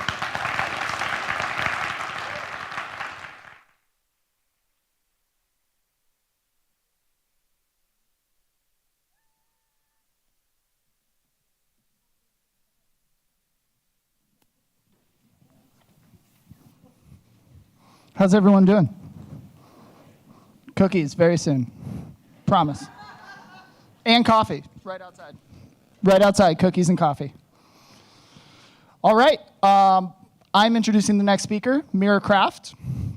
Mira's family and my family grew up together in Chicago in the late 60s. We played together as children. Then I moved away for college. I returned to the Pacific Northwest in January of 2020. Super cool time to come back. I reached out to Mira It's always inspiring when you meet a long-lost acquaintance and find that they are passionate about the things that you are: equity, justice, access to resources. Mira told me about her work with the Residency, Creative Justice, Center, Music for Everybody, a nonprofit founded by the Martial Law Band, and her company she founded in 2017, MKPR. We also shared our struggles with each other. When I started working with Debbie to create this event, I told her about it and recommended she apply. I told her I would recuse myself from scoring her talk. She did it on her own. Her idea is transformative. I also want to acknowledge that a lot of times in our lives, the struggles that we have require resilience are very personal. We don't always share them with others. What Mira will be talking about today is not something she's openly shared in the past. Let's welcome Mira Kraft.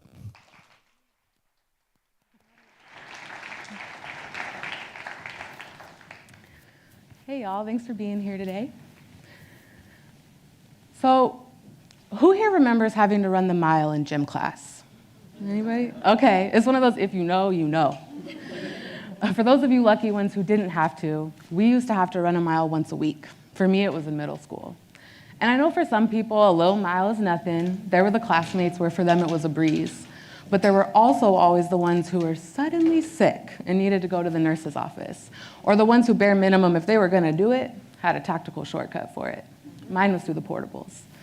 But whenever the mile came around, for some people, that was a big day.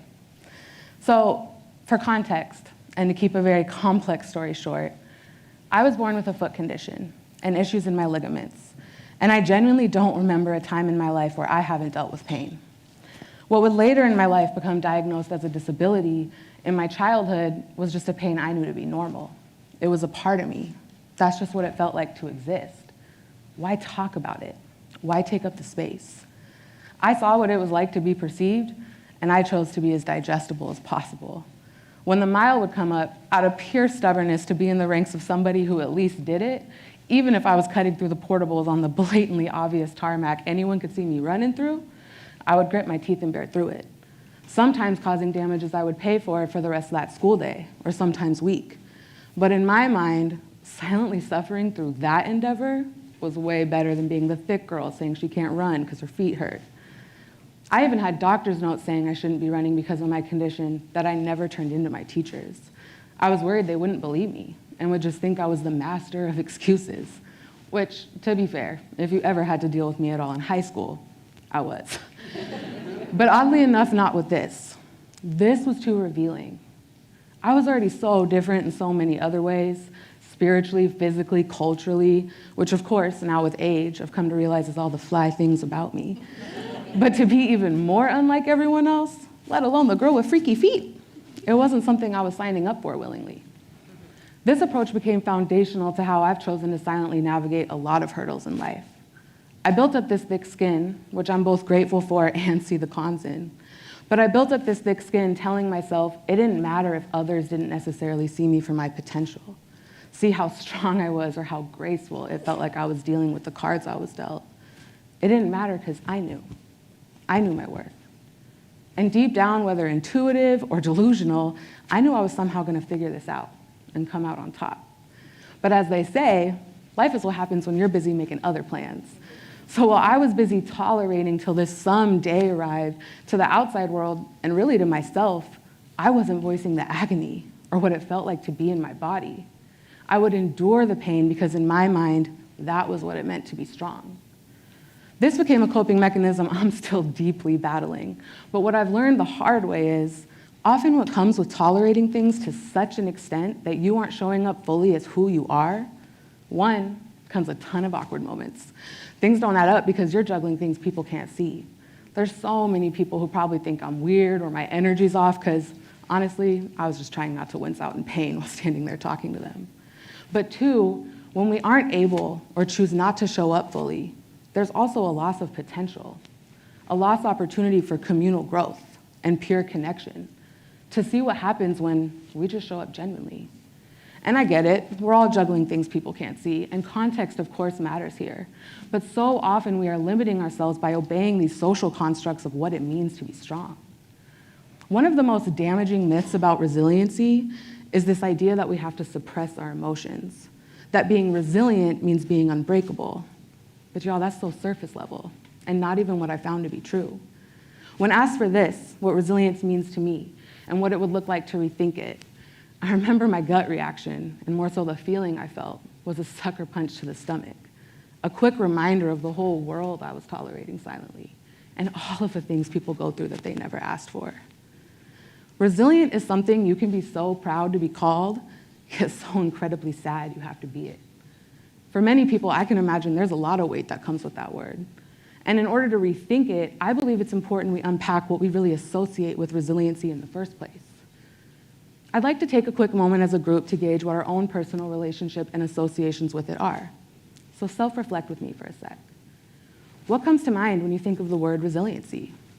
Do you have a negative or positive connotation with it? What was your gut instinct?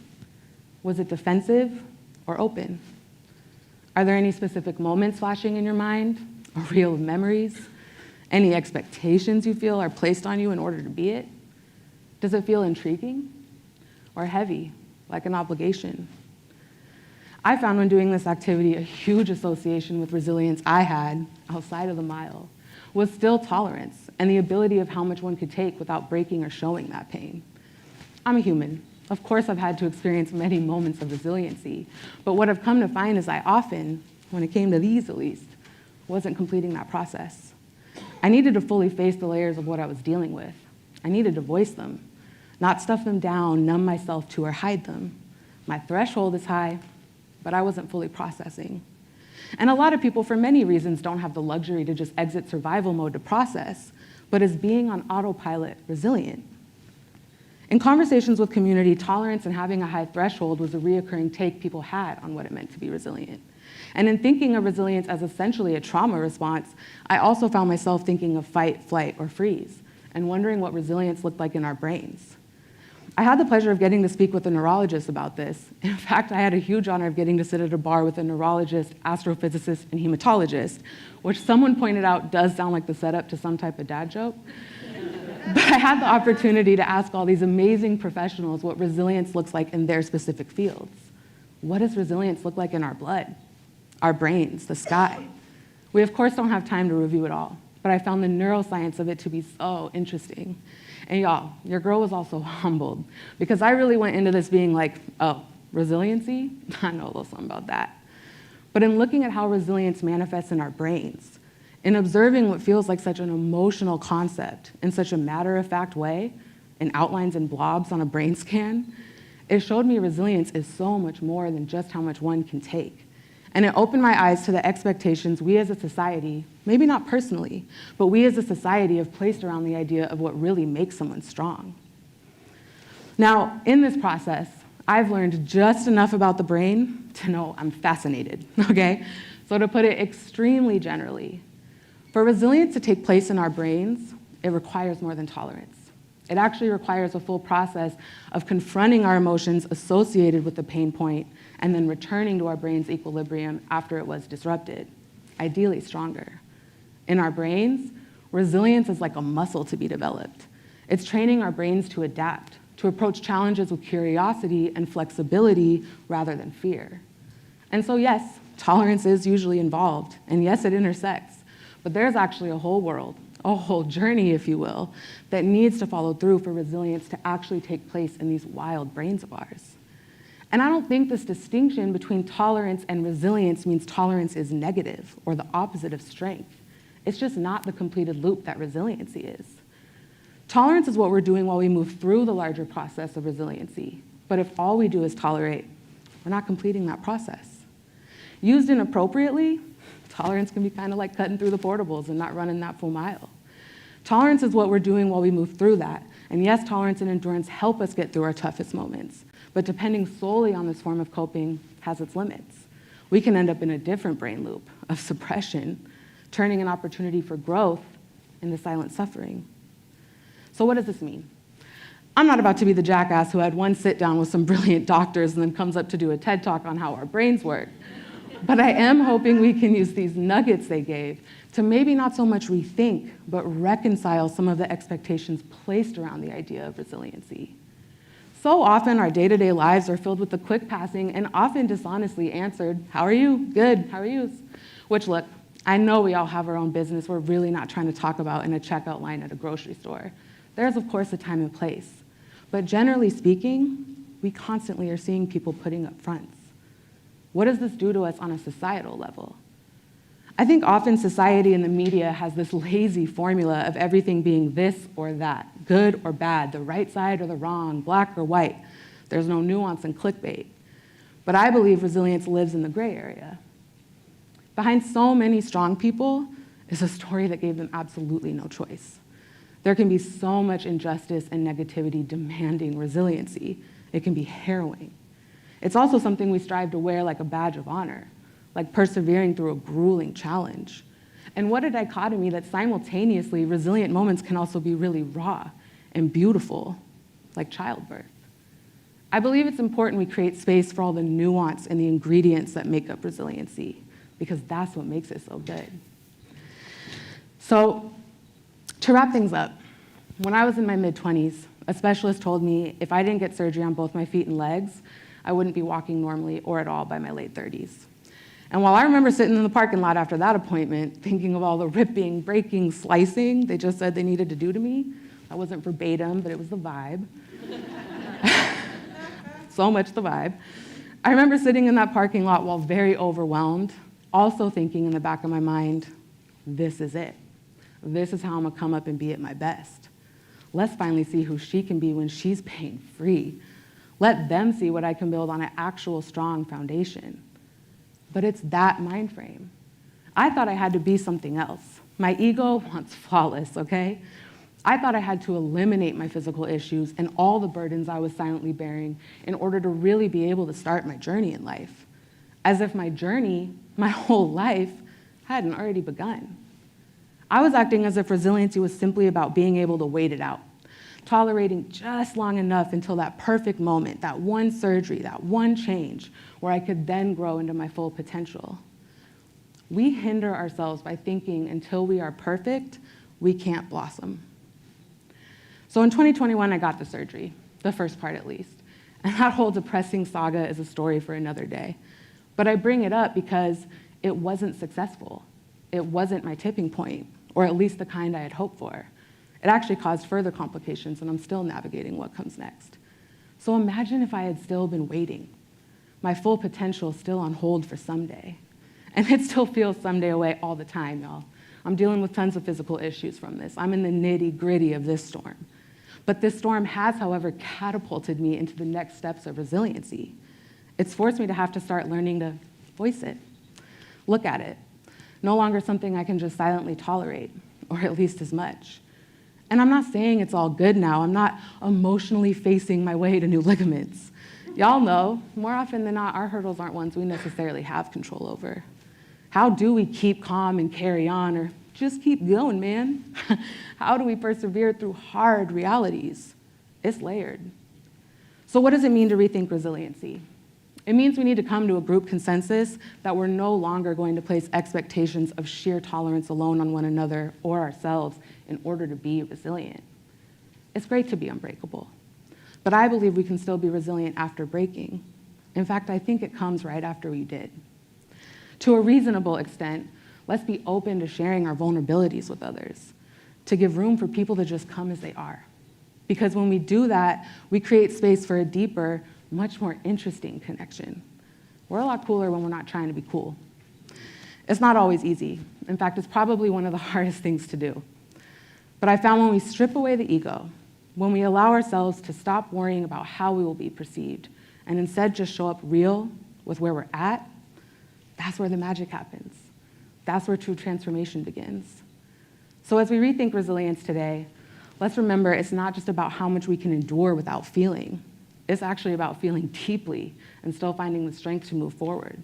It's about closing that loop in our brains and flexing those neurons, asking ourselves, am I waiting? Embracing vulnerability. And at the end of the day, sometimes the corny Hallmark sounding ideas are true. Resilience is about hope. It's about reaching forward, learning, and becoming more than who we were before. So let's celebrate this wild thing they call resilience and all of the beautifully chaotic, transformative mess of an experience it can be. because that's the kind of resilience that will carry us onward and possibly introduce some completely new chapters into our lives. Thank you.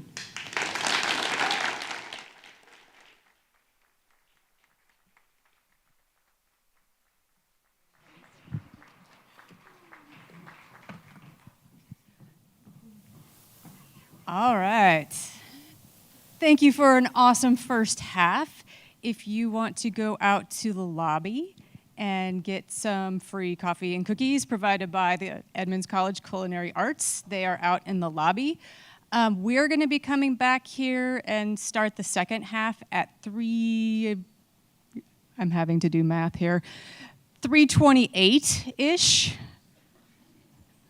It's been a long day. All right. There's coffee and cookies out there. You can bring them back here if you want. I will say we're going to be doing sound check up here, so don't think that you're missing anything if you hear us saying test, test, test. So I will see you back here at 3:28.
Cookies.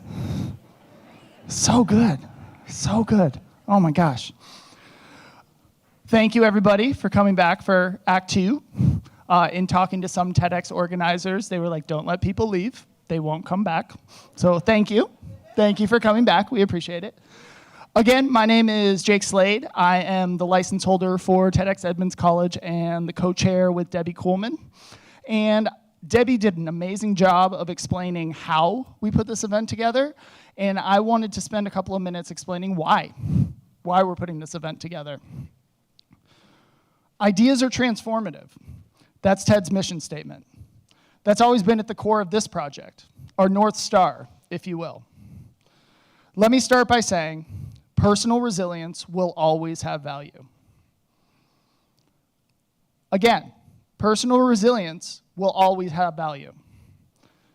The lessons we learn from the times we have to show personal resilience better prepare us to collaborate as a community because we have empathy. Communities working together to lift themselves up, address problems that directly affect them, and collaborate on ways to support each other, that's what enacts change. That's when transformation occurs. You're going to hear from people who are on the front lines of providing basic needs to their community, people who are working to make their communities more resilient. They're going to be talking about these basic needs, and when I hear the word basic, another word comes to mind: essential. I used to teach people how to go backpacking at the Grand Canyon, and one of the first things I would talk about were the 10 essentials for the wilderness. I would try to distill those 10 down to core essentials: food, water, and shelter. I focused on these 3 core essentials because you can't even start a backpacking trip if you don't have these 3 things. I mean, you can, but it's not going to go well. In the same way, we can't expect people to be able to grow or start their own journey without having these 3 essential needs met: food, water, and shelter. Let me give you an example. If you buy a houseplant that needs sunshine and water to thrive and grow, but you put it in a cold corner of your basement, is that plant getting the essential things it needs, not only to survive, but to thrive? When the plant starts wilting, is it the plant's fault? We know what it needs to grow. Some plants are that resilient. Those are the ones I buy. But many aren't. Just like people. Some people can get to the point of thriving purely on their own personal resilience, but not everyone. When I hear people talk about that kind of resilience, the kind where you have to weather a situation where your essential needs are not met, that sounds more like patience, not resilience. Be patient and wait for your needs to be met. Patience is a luxury for people whose essential needs are met. Patience is a luxury for people whose essential needs are met. If having your essential needs met, like food, water, shelter, childcare, met is page 1 of the book of someone's growth, it's disingenuous to expect them to be able to turn the page before these essential needs are met. Having them met gives you the freedom to explore how you want to grow as a person. Growth happens when the choices people make are not about survival, but about ways to grow. Not choices like, should I go to the doctor or buy groceries? Our goal as a community should not be to just survive. It should be to thrive. Our goal as a community should not be just to survive. It should be to thrive. So, ideas are the start of a transformation. Ideas identify a problem or present a new perspective. Action finishes the process. So, our transformative idea is a return to community resilience. But again, it's just an idea. Without action, this idea will stay a thought. This event's goal is to provide all of you with a roadmap or action steps to find a community and build resilience together. Our speakers are showing you what they have learned on their path to community resilience. Their talks act as a roadmap to get involved in community organizations that resonate with you. Something I often hear is, I want to give back, or I want to find work that helps people, but don't know how or where to look. We've got you. Everyone speaking today has asked themselves the same question. Hopefully this event will help you answer that question. Some of the best advice I was ever given is you can't fight every fight. You have to find yours. It's our hope that this event will help you find your fight and your community to make the changes that they need. That is our transformative idea. Thank you all for coming. I'm going to introduce our first speaker of the second act, Blair Kaplan-Venables. At this point in the event, you may be noticing that the people I am introducing are people I have a deeper connection with. Blair is another serendipitous connection. 20 years ago, I decided to fly from Portland, Oregon to Cleveland, Georgia to work at a Jewish summer camp. I knew 0 people at that summer camp and had never been west of Chicago. That same summer, Blair made the same decision to fly from British Columbia to work at that same camp. We were friends while working at camp, but afterwards went our separate ways. 20 years later, I started working with Debbie Coleman on this project, and Blair and I, still Facebook friends, started talking about the project. She applied and was accepted.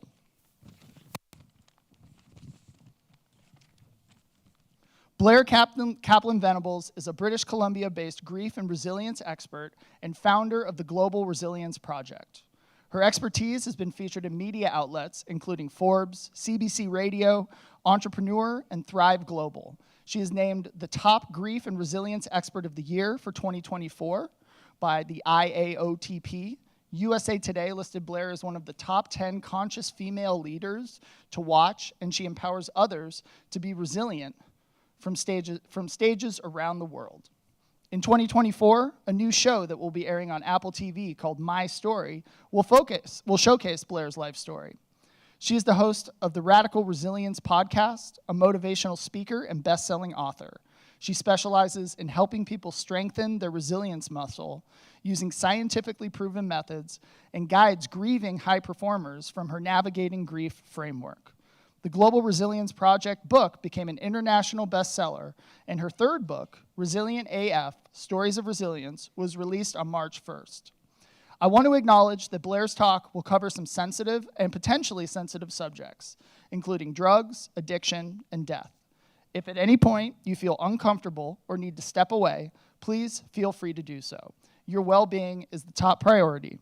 There are also resources available if you need support after this talk. With that, I'd like to introduce Blair.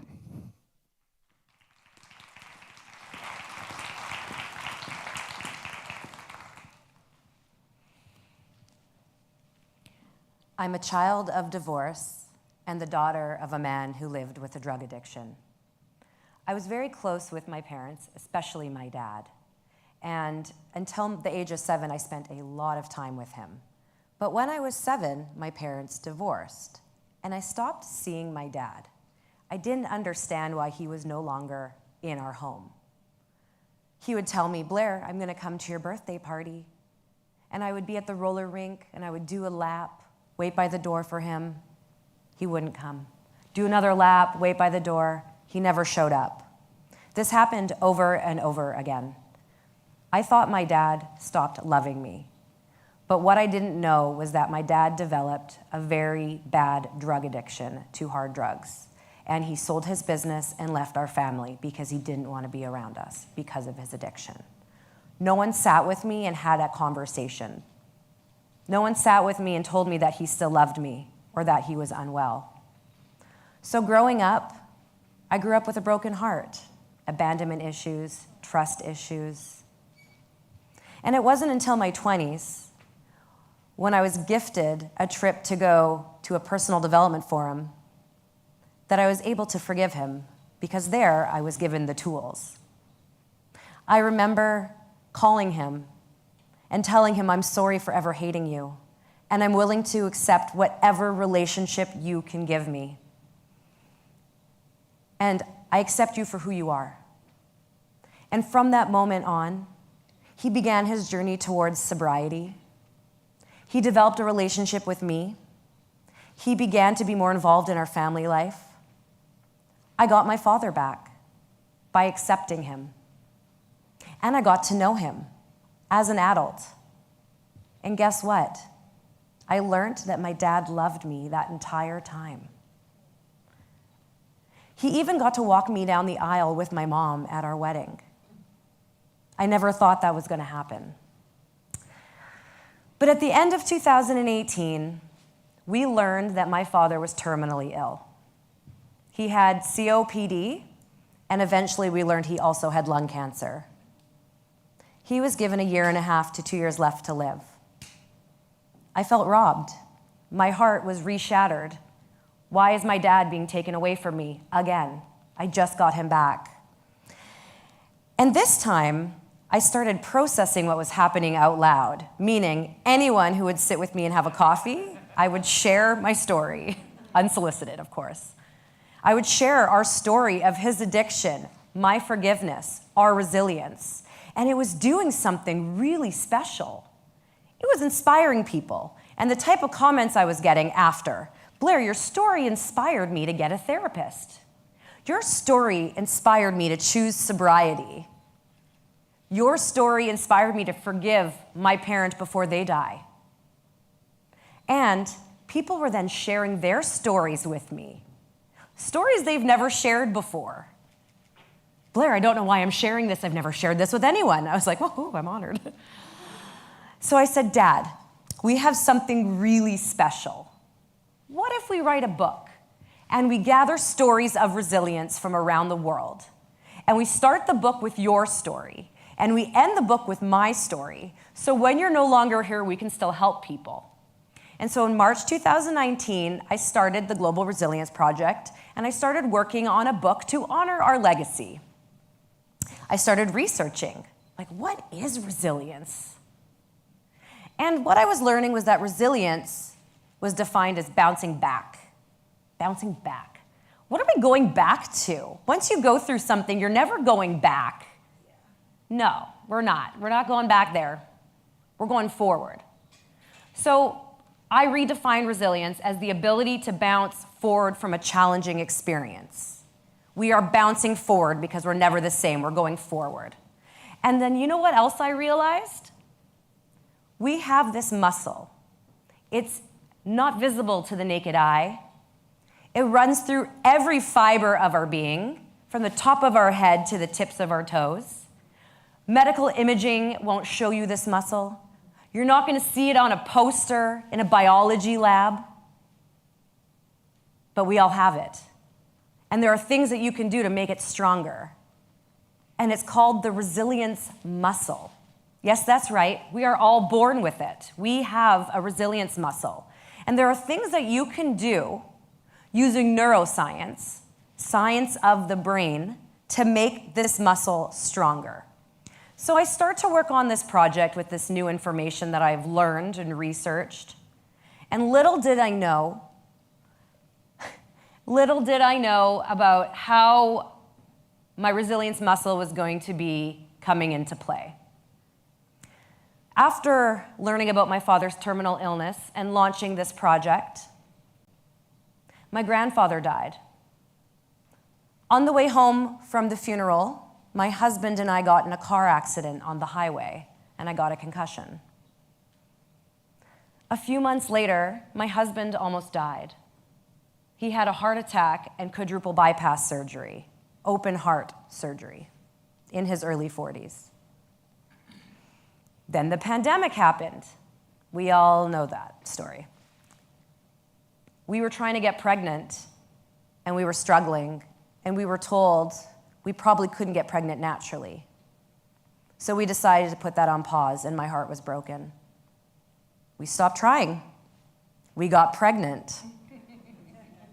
But we miscarried. 3 weeks after the miscarriage, my father-in-law suddenly died after a 3-week battle with cancer. 3 months later, my mother suddenly died after a 3-week battle with cancer. And not even a year later, my father, who was dying this entire time, died in the same week as my mother, but a year apart.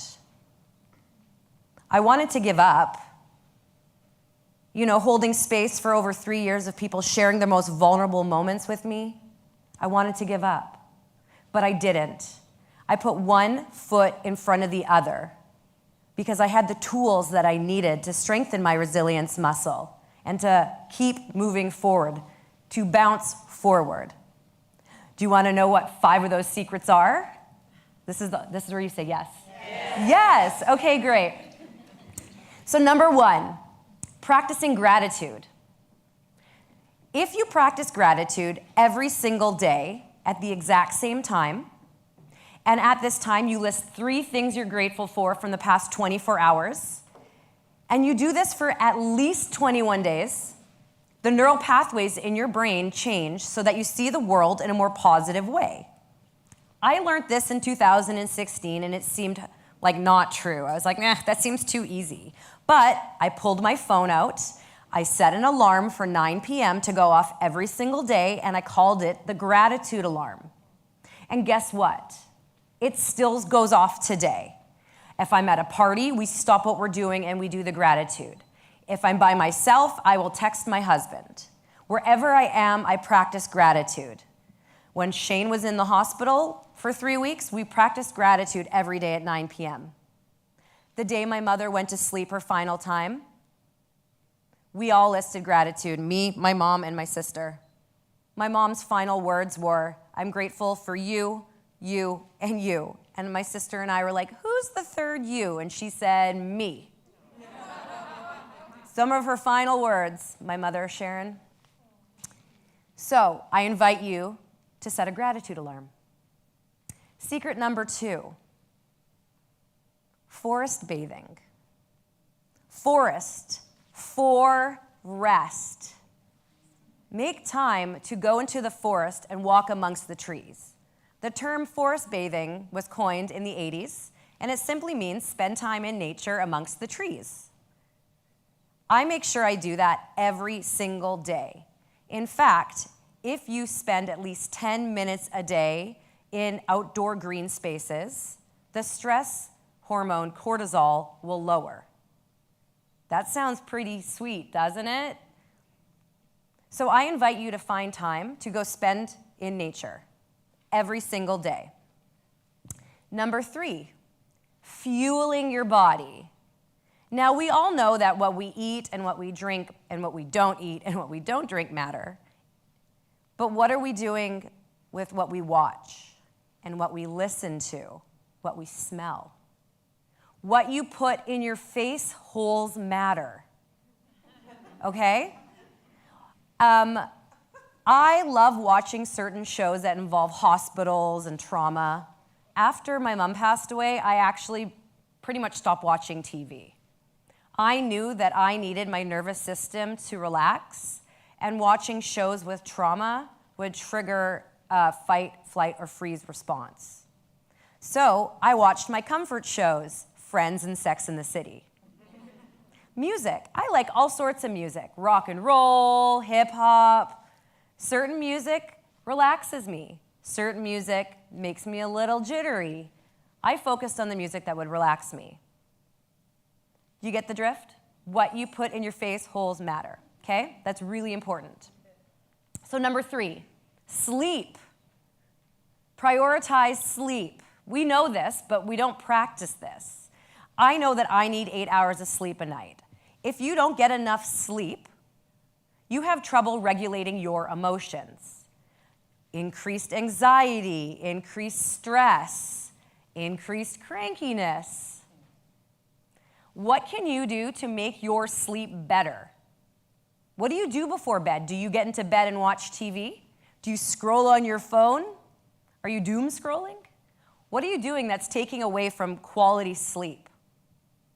We need to make sure that we are prioritizing our sleep because this is imperative to strengthening our resilience muscle. And secret number 5, sharing your story. There's a phenomenon called neural coupling. And what this is that when someone tells a story, so the storyteller, and someone listening to the story, all of you, your brains are synchronizing right now with mine. It's science. And what this does is that it builds empathy. And empathy is important to building emotional resilience. So sharing your story is important because it helps other people heal. It helps other people not feel so alone. And also sharing your story helps you heal. It helps you process your emotions and what you're going through. Now, you can share your story in a journal, to a trusted mental health professional, to yourself in a mirror, or you can stand on a red dot, like I am. You can write it down and put it in a book. But sharing your story will help you build your resilience muscle. It'll help you strengthen it. Unfortunately, the Global Resilience Project book did not make it into the hands of my father before he died. But in June 2022, the book came out, and it became a bestseller. And what I realized was that it was more than a book. The Global Resilience Project turned into a social enterprise, into a global movement where we publish books. We have a clothing line. We have a podcast. I'm a motivational speaker and a writer. What I did was turn my pain into purpose. And so here I am, a 39-year-old, sober, childless, parentless birdwatcher, pouring my heart out to a bunch of strangers, but knowing that turning my pain into purpose is going to help you strengthen your resilience muscle. Thank you.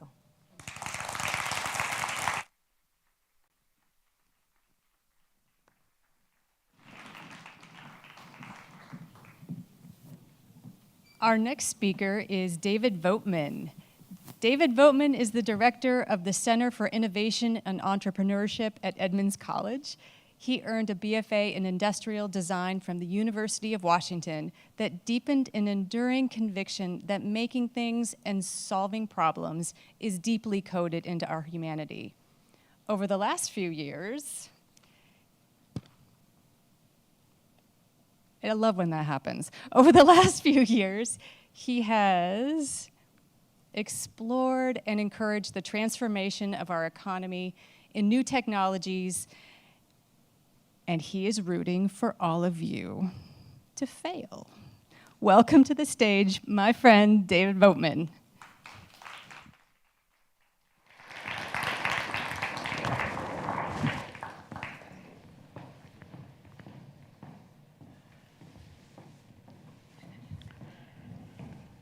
When was the last time you had to change your mind? I was born in the heart of Africa. My mother used to joke that we both grew up in the 1940s. We had no paved roads. We had a diesel generator, but it only ran part of the day.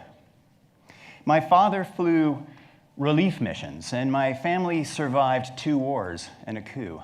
When I was 5, my friend Bardwell got his leg blown off by a landmine. This was not a normal childhood, but I didn't know that. When we came back to the States, I desperately wanted to impress new friends, and I found a perfect opportunity at a high school football game. You see, here in the Pacific Northwest, just like in Africa, when rain comes after a dry season, termites take to flight. My moment had come.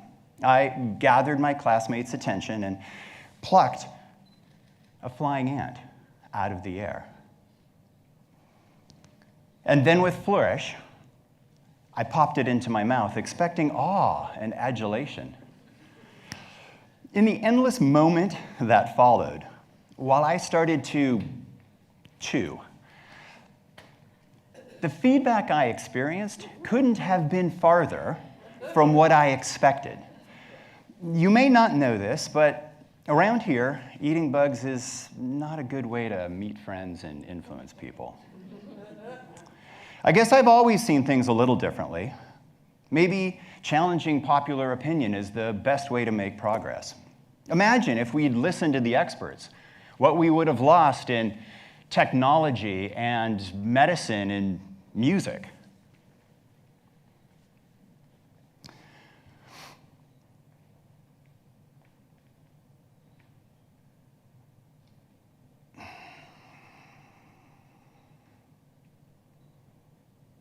And fire. Imagine life without fire. Down in South Africa, Wonderwork Cave holds the charred remains of plants and animals dated 1 million years ago, our first example of controlled fire. Before that cave, fire was an exclusively destructive force. But learning to control fire gave us cooking and warmth and security. Fire powered human progress for 1 million years. Let me shorten the time frame a bit. In the last 200 years, average life expectancy has more than doubled from 31 years to 72 years. In just the last 20 years, the percentage of humanity that lives in abject poverty has been cut in half globally. At this moment, by almost every measurable statistic, we are better off than anyone else living anywhere else at any other time in history. So, yes, knowledge is power, but knowing is deceptive. At Edmonds College, our Center for Innovation and Entrepreneurship offers public access to millions of dollars of advanced manufacturing equipment. From 3D printing to laser cutting, from welding to composites, it's a sandbox for restless creators.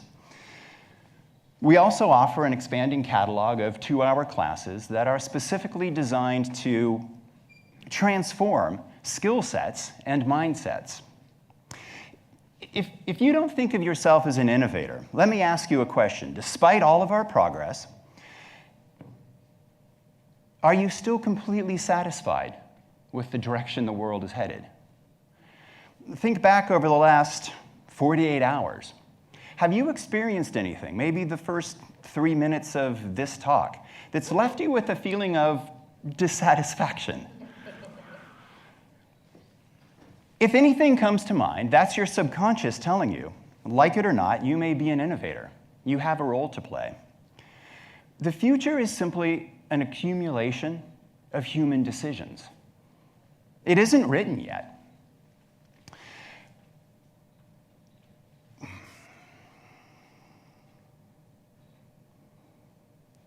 Now, as we emerge from a few particularly unpredictable years, we are faced with profound challenges and changes moving forward.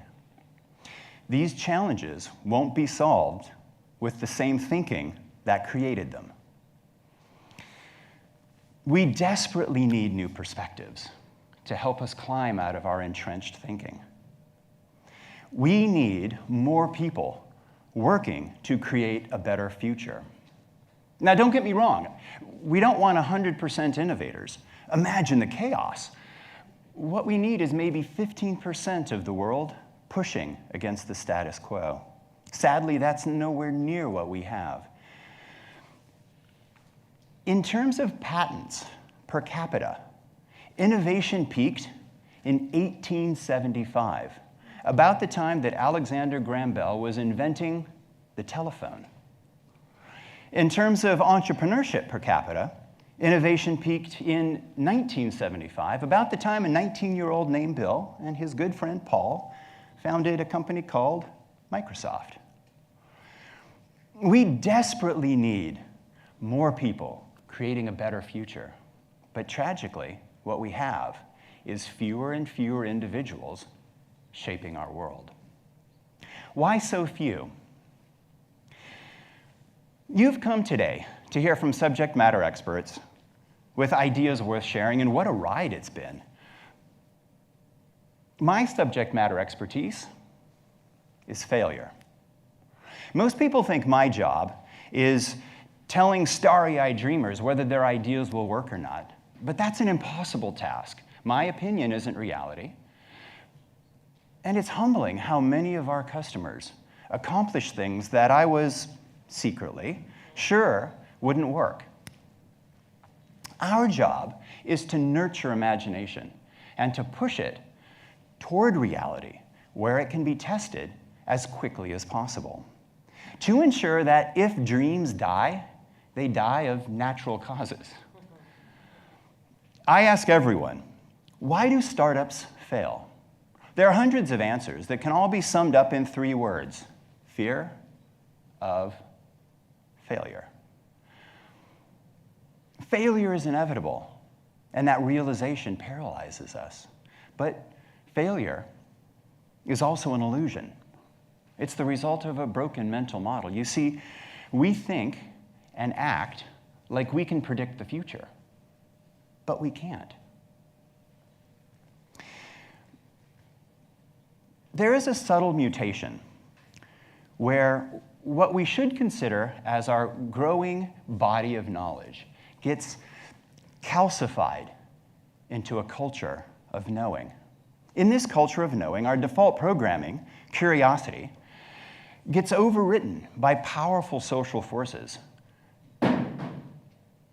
that value confidence and certainty above all else. Picture yourself around that primordial fire 1,000,000 years ago, how quickly we adapted to the comfort and safety of this destructive force. By its glow, you see everything clearly. But out there, in the darkness, how quickly everything out there, everything outside, all our ancient fears, rejection, isolation, became a terrifying mystery. The light of that fire is like what Mike Rother calls our threshold of knowledge. Inside is confidence and certainty, and we instinctively cling to what we think we know. But what is the result? In 1843, Henry Ellsworth, Federal Patent Office Commissioner, reported to Congress, "The advancement of the arts from year to year taxes our credulity and seems to presage the arrival of that period where human improvement must end." You see, the culture of knowledge drags a Stone Age mindset into our space age world. Remember, the building blocks of everything we've discovered, the raw materials of all our technology and medicine and music were already there 1,000,000 years ago. In the mystery just outside our threshold of knowledge, there's also wonder and opportunity and progress. But the culture of knowing makes us believe that if what we expect isn't what we experience, we've failed. You share your plan with your boss and explain what you expect to happen. Your boss shares her plan with you and explains what she expects. In either case, if what you expect isn't what you experience, do you feel like a failure? This is ridiculous. Failure fuels progress. When you're innovating, what you expect exists solely in your mind. It's in your imagination. What you experience is reality. If there's tension in that gap, it feels like failure. But it's not. It's discovery. If what you expect is exactly what you experience, you got nothing new. And without discovery, there is no progress. What if we adopted a mindset that made that tension a positive experience? Here's what I'm asking. Reject the culture of knowing and help build a culture of learning.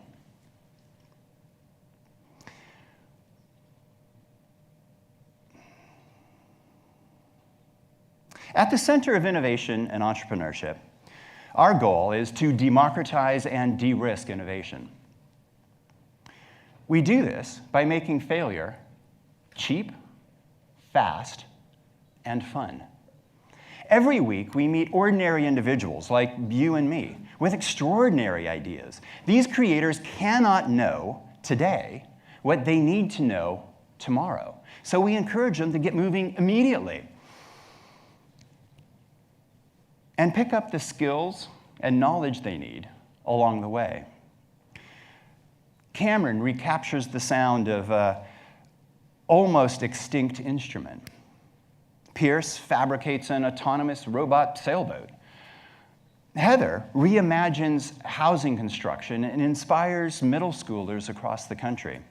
Beth develops a pneumatic gripper so her friend can finally pick up her phone when she drops it on the floor. And Jeff creates the Pilda so people with Parkinson's can more easily sort their mountain of pills.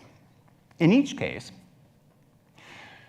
they dramatically tighten feedback loops with an iterative process that prioritizes discovery.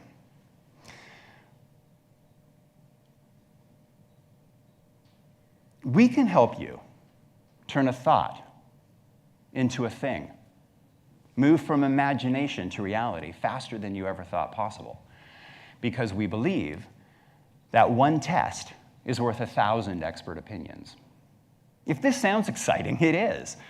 I'm going to ask you, don't leave this as an abstract idea. Work out its implications in your life. The next time you feel that sense of dissatisfaction, you sense a flicker of an idea just outside your grasp, give your subconscious some respect. Sketch what you're thinking. Buy someone a coffee and explain your idea. Before you start obsessing with global distribution and intellectual property rights, ask yourself, what is the smallest step I can take right now to test this idea, to push it out of my head and into the real world? I expect you'll experience 2 positive results. First, you'll fail, but you'll fail early when the risk is small and both you and your idea are resilient. Honestly, the less you spend on an experiment, the more likely you are to escape cognitive bias and actually listen to feedback. Second, the failure, the feedback you receive will be a lot less catastrophic than you imagined. You'll start to try things that you used to think were impossible, and you'll stop being surprised when some of these crazy ideas actually work. But don't take my word for it. Run the experiment. Be first. If you find yourself out on the edges of possibility, you'll also find your people. You'll push and fail together. But you'll also learn and make progress. In time, you'll stop waiting for the world to change, and you'll accept, embrace the fact that you're an original, and actually, the world is waiting for you. Thank you.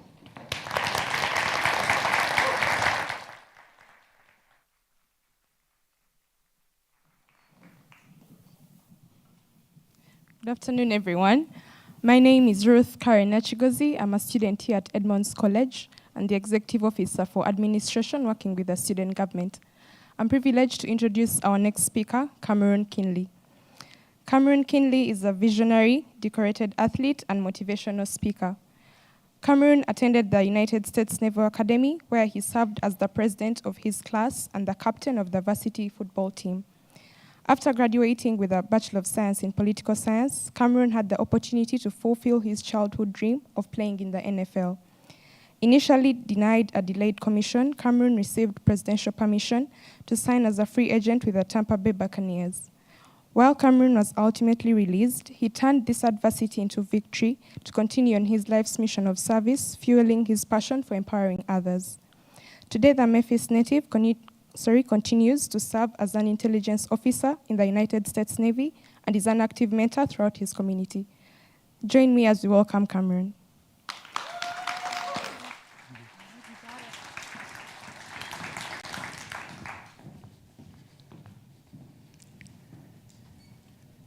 As a kid, I remember having friends who would wear Spider-Man themed pajamas and would jump off the bed to replicate the fascinating abilities of flying and swinging through the air. There were superhero themed days at school when all of the students had the opportunity to wear the costumes of their favorite superheroes, making them feel powerful and invincible. While all of the other kids looked at Batman's mystery or Captain America's bravery, I stared with bright eyes, filled with wonder, at my very own superhero, my older brother. Growing up, I was mesmerized by my older brother. He was the most talented athlete I had ever seen, and as an aspiring football player myself, it was a blessing to be able to watch him lay out the blueprint. He was Mr. Football for the state of Tennessee, given to the best player in each division. He then went on to become a record-breaking all-conference linebacker in the Big Ten. His success at the college level led him to sign an NFL contract with the Arizona Cardinals. I watched in awe as my brother lived out his dream at the highest level. Through him, I saw the product of hard work and dedication. He made me feel like I could accomplish anything I wanted to as long as I put my mind to it. He was truly my hero. But with every superhero comes a villain. And for my older brother, I came to know that villain to be adversity. After bouncing around teams for a few years, my brother found himself playing for the Dallas Cowboys. Through 3 preseason games, he was leading the team in tackles, and every news article and media outlet was saying that he was guaranteed to make the 53-man roster for the first time since he had been in the NFL. However, following the last preseason game with the Cowboys, my brother received a phone call informing him that he would no longer be a member of the organization. Though he had been released 2 times before, this time cut deep. After excelling for the majority of his life and experiencing loads of success and accomplishments, my brother finally hit a breaking point. The man that I viewed as a superhero and thought was invincible began to slowly and noticeably crumble. He viewed himself as a failure and a disappointment. He felt like he had let the whole family down because he wasn't able to have this successful professional career that he once envisioned.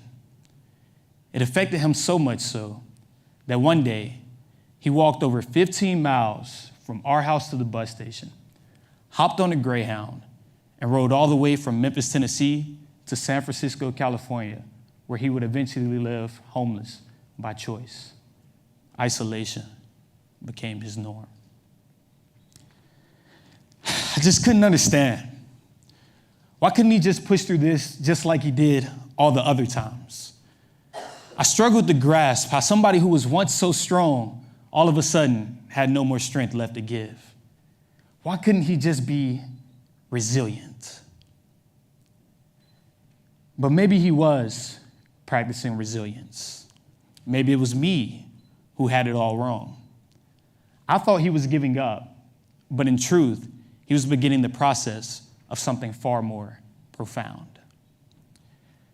Today, I want to talk to you about this word resilience, not as a reflex or an instant reaction, but as a process that takes time. A process that requires us to acknowledge our emotions, maintain a healthy perspective of adversity, and perhaps, most importantly, be patient enough to let it unfold. We live in a world today where resilience is often seen as an automatic response. We hear phrases like bounce back or just keep going, as if resilience is something that we should just do. But let's be real. Life hits hard sometimes. Whether it's failing a big exam, getting fired from your job, or feeling like you don't know where you're headed, the struggle is real. And in these moments, society will tell you to just suck it up and keep moving forward. But the reality is, you can't overcome what you refuse to face. After my brother was cut from the NFL, he didn't have it all together. So he withdrew from everybody, which seemed like he was breaking down, but he was actually breaking through. This gave him the opportunity to face his pain head on. He felt every bit of anger and disappointment because he knew that you can't heal what you don't allow yourself to feel. Studies show that acknowledging our emotions, even the tough ones, reduces their intensity and shortens the duration of their pain. So don't just push those feelings down. Experience them. That's the first step to resilience, embracing your emotions rather than avoiding them. But feeling your emotions is just the beginning. After you face that pain, it's time to shift your mindset and change how you see the challenges in front of you. Adversity is inevitable. You're going to face setbacks. We all do. Adversity doesn't discriminate.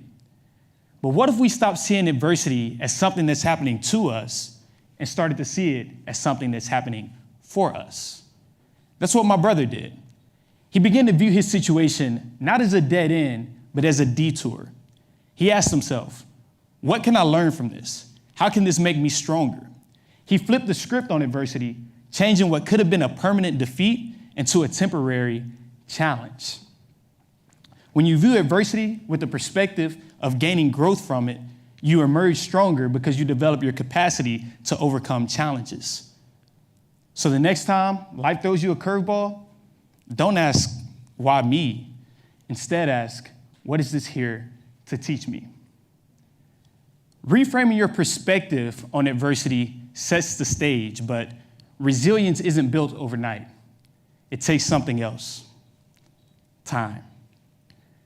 We live in a world where everything is instant, from text messages to TikTok videos. We want everything to happen fast. Unfortunately, resilience isn't a 2-day shipping deal. You can't get it off of Amazon Prime. It's more like a long road trip with the unexpected stops and a lot of detours. My brother didn't rush his healing. He didn't set a timer for when he felt he should be over it.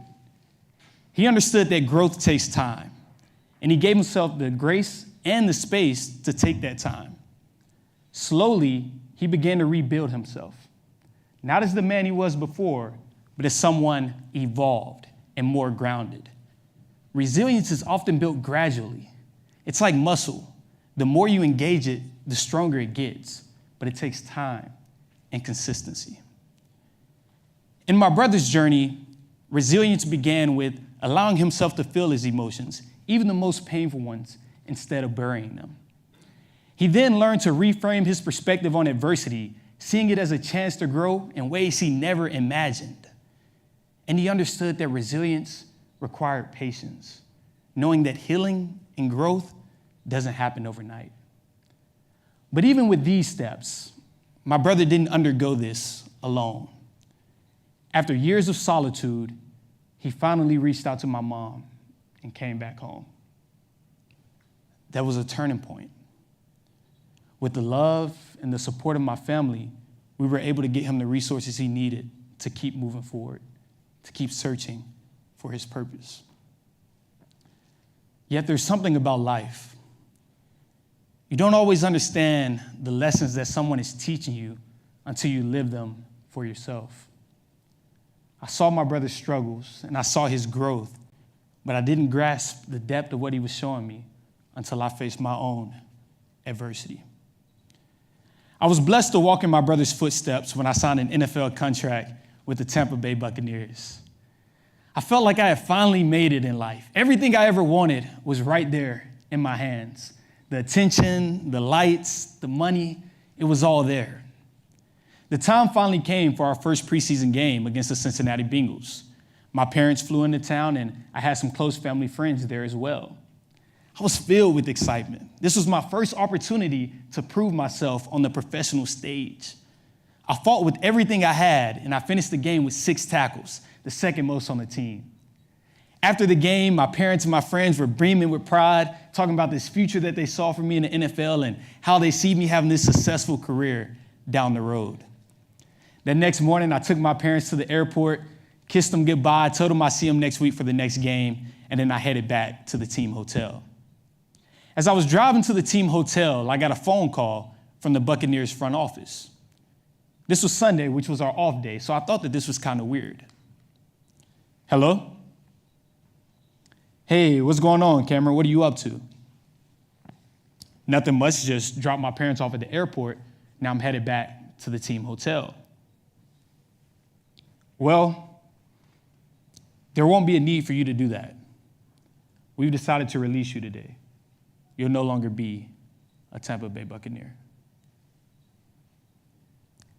My world shattered in an instant. There I was, driving down the highway in Tampa with tears streaming down my face. I felt a wave of emotions crash over me. Embarrassment, disappointment, failure. I felt like I had let everyone down who had believed in me, who had supported me every step of the way. But deeper than that, I finally felt what my brother had felt just years before. Everyone around me kept telling me to be strong, to keep my head up. But I had no more strength left to give. I felt so alone, like no one could understand the gravity of my situation. But there was one person who did, my superhero.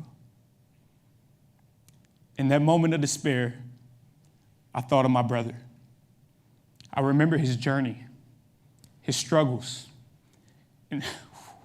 And over time, I began to realize that it was okay to feel what I was feeling. It was okay to explore my emotions, to let the pain wash over me, and to not pretend everything was okay and rush back into the world. My brother showed me that sometimes being strong means being vulnerable. I needed to embrace where I was rather than where I thought I should be. And so what have I learned from all of this?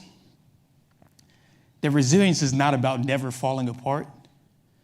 It's not about pretending that pain doesn't cut deep or that we're immune to life's hardest blows. True resilience is about giving ourselves the grace to feel every emotion, to break down if we need to, and then to rise slowly and deliberately in our own time. I discovered that resilience isn't about bouncing back. It's about building back, piece by piece, even when you feel like you have nothing left to give. And I realized something else, the power of our stories. My brother's story saved my life. It showed me a path when I couldn't see one for myself. And I believe that our stories could do the same for others. So if you're facing your own battles, if you're feeling lost or defeated, remember that your journey matters and you don't have to walk it alone. We can never control what happens to us, but we can always choose how we respond. And that response doesn't have to be instant or perfect.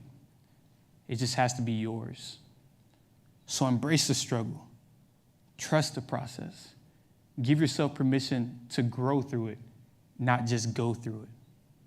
And so I ask you, the next time life knocks you down, will you simply react or will you choose to rise, however long it takes? Because resilience isn't found in the moment of the fall. It's found in every step you take afterwards, no matter how small. Thank you.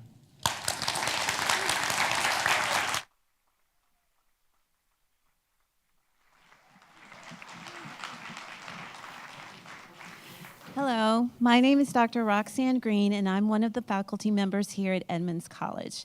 It is my privilege to introduce Dr. Nakaya Young.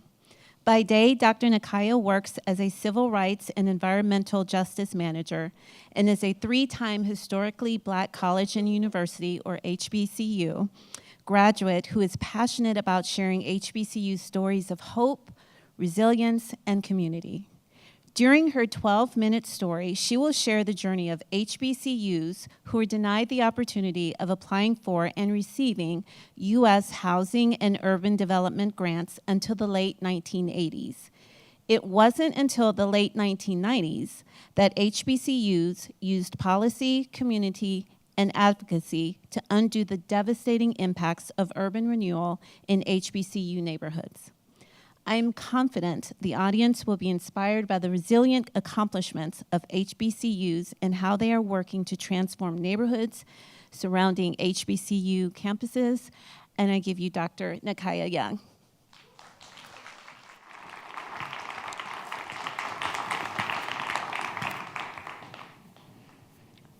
What I want you to hear and know today is that where historically Black college and university students live, work, play, and learn matter.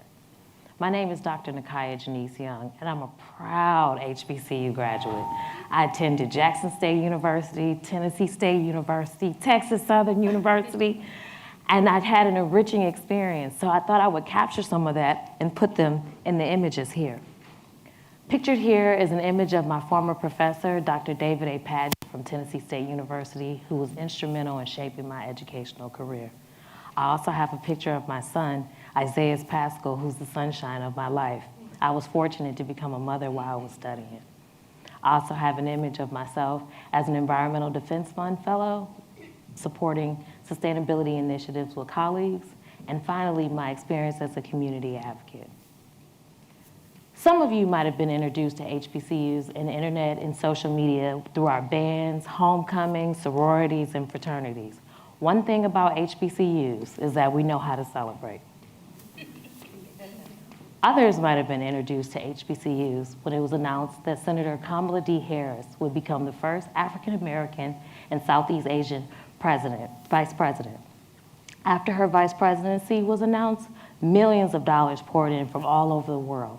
People wanted to know more about this talent that came out of Howard University. Did you know that there are actually more than the few HBCUs that I've mentioned today? There's actually 107 HBCUs that extend east of the Mississippi River, down to the Deep South, up through the East Coast, and down to the Virgin Islands. But one thing you may have not known is that HBCUs got their start in 1837, when Richard Humphreys, a Quaker from Pennsylvania, established the first school for African slaves. He wanted a place for African slaves to learn about mechanic arts, trades, and agriculture. But little did he know when he opened up the doors for Cheyney University of Pennsylvania in 1837, for the next 100 years, another 100 HBCUs would open their doors. But they would face historical challenges with that. They would have to face Civil War, World Wars, the Great Depression, and most notably, urban renewal. For those of you who don't know, urban renewal is a period between the 1950s and 60s when whites were incentivized to leave urban core neighborhoods where African Americans were, and they flocked to the suburbs. When they left to the suburbs, they took away quality jobs, education, and schools. So for the first time, we had to think about white flight and what that would happen for HBCUs. By no fault of their own, HBCUs happen to be located in urban and predominantly African American neighborhoods. And so in thinking about urban renewal, and the picture that I have shown up here, is that another period that came with urban renewal was the destruction that highways caused during the 1950s and 60s. This is an image of I-40 that separated 3 HBCUs, Tennessee State University, Fisk University, and Meharry Medical College. It wouldn't be until the 1970s that America would turn to the U.S. Department of Housing and Urban Development to solve the social ills and combat urban renewal. However, there was one caveat with the programs that they created. You see, HUD created neighborhood redevelopment and community revitalization grants and loans and programs to help turn communities around. But there was one caveat to that rule. HBCUs could not apply. They only could partner with predominantly white institutions and serve as community technical assistance providers or community liaisons to help relay the impacts of what urban renewal was happening, but they could not independently solve the social ills happening right in their backyards. It wouldn't be until the late 1980s when former President Bush and Reagan would sign Executive Acts 12232 and 12267 to help turn around the impacts of urban renewal for HBCUs. With those executive acts, HBCUs for the first time in history could solve their own problems in their backyard and apply for those HUD grants and loans to help turn their communities around. So given all that context that I've shared about the histories of HBCUs, the condition, I want us to think about the pathways to resilience for HBCUs after urban renewal. I want us also to think about a question I heard my entire educational career as an HBCU student. Are HBCU students really in the hood? That's what I always was asked. People always wanted to know about the slum and blighted conditions that surrounded HBCUs. They wanted to know if it was on purpose or if these were the impacts of urban renewal. Well, it wouldn't be until I had to dig a little deep. I'm a student, I'll be honest with you, when I was a student in undergrad, I struggled with quantitative thinking and quantitative analysis. However, I was so motivated to find an answer to this, I put on my quantitative mind I didn't know I had. So I thought about it. I began thinking about just the geographies of where the HBCUs were and how they were located. So I turned to my dissertation to help me answer that question. In my dissertation, identifying the geographies of opportunity for historically Black colleges and universities, I have a conversation about what Jane Jacobs described as the sidewalk ballet. You know, the rhythm of the street, the rhythm of the community. What is the pulse of the community after urban renewal for HBCU neighborhoods? Did jobs ever come back? Did Black businesses ever thrive again after urban renewal? Did HBCU neighborhoods ever see the impacts of those dollars that could finally be funneled into communities? Did they see the turnaround that they were expecting to see? I also wanted to know, what did HBCU students have when they step off their campus, when they walk into the neighborhood? And I wanted to know the experience of residents. Did residents ever see businesses come back? Are they thriving now? What is the condition of HBCU neighborhoods post-urban renewal? So I turned to the US Census to help me answer that question. I thought about the statistics that I could download using the US Census data. Remember I told you, I didn't know I had a quantitative mind, but my passion sure did push me to get there. So I turned to R, a programming software that is designed to allow you to code and calculate and assess research and data. So I thought about the statistics of unemployment, of poverty, of home ownership, educational attainment, and I combined all 5 statistics to create one social opportunity score, just so I could really capture and visualize social opportunity, but most importantly, paint the spatial tapestry that I wanted to see for HBCUs, because this had never been done before. So I went a little further. I even pushed myself to learn a little bit of quantum GIS, where I could sit here and I could map and tell the story over time of what the HBCU neighborhoods look like over time after HUD grants were allowed to be awarded to HBCUs. I first began by referencing an existing neighborhood opportunity measurement model created by Dr. Elijah Knapp. I thought about the zip codes of where the HBCUs campuses were located. Specifically, I collected the zip codes of 101 HBCUs, just so I could really map and measure and assess what does social opportunity look like across the gamut of HBCUs. And then I thought about the census tracts surrounding HBCUs, specifically in a 1, 3, and 5 mile radius. So I ended up creating buffers so I could look at that particular data. And finally, when I was able to create one social opportunity score, the programming code allowed me to calculate, measure, map, and rank social opportunity over time. So I'm bragging about my work. Let's get to it. Let me show you what I did. I began, the programming code told me that, let me explain to you first how to read the map. So you can see deep shades of purple coloring the census tract surrounding HBCUs. In this case, we learned that the measurement model told us that Cheney University of Pennsylvania, yes, the very first HBCU, had the highest social opportunity over time. And so how you read this is that there are shades of purple that indicate social opportunity on this map. In essence, the more purple you see, the more social opportunity you see for the HBCU. The lighter shades of purple means there's an absence or there is no social opportunity surrounding the HBCU. So let's go a little further in my research. In the 2000 decade, my programming code showed that within a 1, 3, and 5 mile radius, that Cheney University of Pennsylvania still held its vibrant purple color. If you're having a hard time putting your mind around the colors that I'm describing, think of vibranium. Vibranium is a purple, indestructible source that Wakanda brags about in the amazing Marvel series Black Panther. I think of HBCUs as being an indestructible force, so why not paint it the colors of purple? The colors of resilience, I'd like to say. So, back to the story. Let's think about whatever the programming code told us in the 2010 decade. It showed us that there was still tons of purple surrounding Cheyney University of Pennsylvania, tons of opportunities surrounding it, giving it its vibrant color. And finally, in the 2015 to 2019 decade, it showed that social opportunity still had its high social vibrancy in its color, even when you went 1, 3, and 5 miles outside of the campus. So if that's who scored high on the scale, because we all know scales have highs and lows, if Cheyney University of Pennsylvania had the highest social opportunity over time, well, who had the lowest social opportunity over time?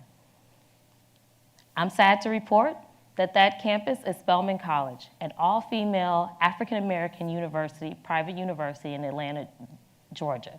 Although it's surrounded by 4 other HBCUs, it isn't until you travel 3 miles or greater from the campus that you can see higher incidence of social opportunity and purple. You can continue to travel in the 2000 decade and still see that you have to travel 3 miles or greater to see social opportunity and to visualize that deep sense of purple that I was describing. Even in the 2010 decade, it's closer to 5 miles in which you have to travel to see the deep sense of purple and the high images of social opportunity and purple surrounding Spelman College. And finally, in the 2015 and 2019 decade, it's not until you travel 5 miles or greater outside of the campus that you can see the rich, vibrant color purple showing its rich social opportunities surrounding Spelman College. So that means we got a lot of work to do. And so this talk today is a clarion call for you to think about policies that we can implement, funding that we can allocate to help turn HBCU neighborhoods around, because it's more than programming and coding. It's about community, and it's about the resources we put together to build resilience for HBCU neighborhoods. Because at minimum, what I need you to know today and remember is that where HBCU students live, work, play, and learn is important. Thank you.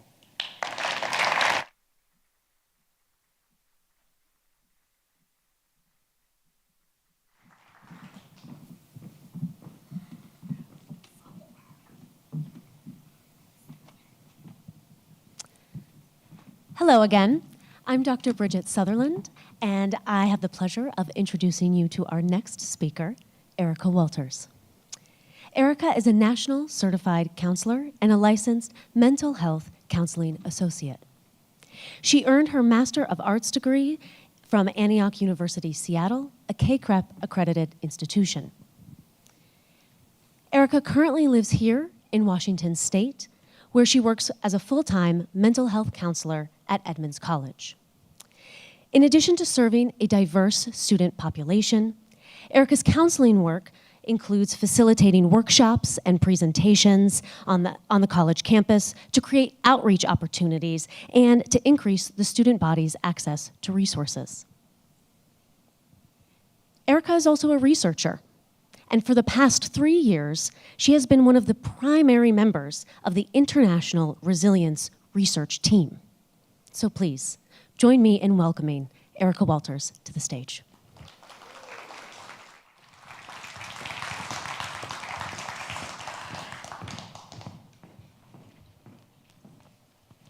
Loosen your bootstraps. Today, we're going to rethink resilience through a collectivistic lens by expanding beyond the individualistic narrative of grit. I'm a mental health counselor, and for 3 years, I've been part of an international resilience research group that formed to define a collectivistic concept of resilience. The origin story of this group begins right here at Edmonds College, where my colleague had been finishing her counseling internship. She was using a strengths-based style of counseling, and this identifies individual qualities like independence and achievement that drive a person's ability to overcome challenges. It became clear that this didn't resonate with the international student population. Many were left wondering if they were doing counseling right, and at times feeling as though they weren't good enough. And in fact, many Western ideas of strength really don't resonate internationally because it overlooks the effort of the group. So my hope today is to shift the emphasis away from a set of individual qualities, instead expanding into the sense of how self-healing is activated within caring attachments. To set the scene for this collectivistic concept, I'll recite a piece called The Bamboo Tree. This was written by my fellow researchers, Dr. Colin Ward and Dr. Keiko Sano in 2022. The bamboo tree, known as one of the fastest growing plants in the world, begins slowly. The roots take time to become established as they seek connection to the surrounding grove for nourishment, as well as depth to assist with stability. They grow best in pairs, and as the young trees increase their capacity for one another, as well as their surroundings, they find depth. Connection in this way promotes not only rapid growth, but also the ability to withstand adverse conditions. And this is relational resilience. It's stabilized through attachment and deepened by the shared sense of belonging with community, culture, and most importantly, one another. Withstanding adversity is not a single tree bending in the wind, nor an individual arising alone in the darkness upon falling. It is other-reliant and interdependent. All those who fall find support in the faith that others have in their strength to stand again, a faith that only comes when standing together, arm in arm. In the Western tradition, a description of individualistic resilience is prevalent. Ward and his team in 2022 defined this as exposure to stressors from adverse life events that drive a person's perception of their ability to bounce back, while also increasing their tolerance for future challenges. Working in the mental health field, I can tell you that healing is often defined by individualistic resilience. Imagine a client who comes in seeking treatment for a presenting problem. The dyad of client and clinician relies on an inherent power dynamic. The struggling client seeks the expertise of a clinician who can discern the intervention that's going to lead to a cure. And the assumption here is that the clinician holds the knowledge and has the ability to fix the other. And this is where the story takes an interesting turn, because the client can either pull themselves up by the bootstraps and address their problem with the prescribed solution, or alternatively, they risk remaining stuck if they're unable to overcome their problems. The message that gets internalized by the client who risks remaining stuck is that they don't have the inner strength to overcome the problems that they're facing. And this is where feelings of shame begin to grow. According to Kennedy in 2020, when we understand resilience as an individual quality, it can lead to adverse outcomes, such as harmful risk-taking and abiding toxic social environments. What this means is that the individualistic idea of strength doesn't finish the story of resilience.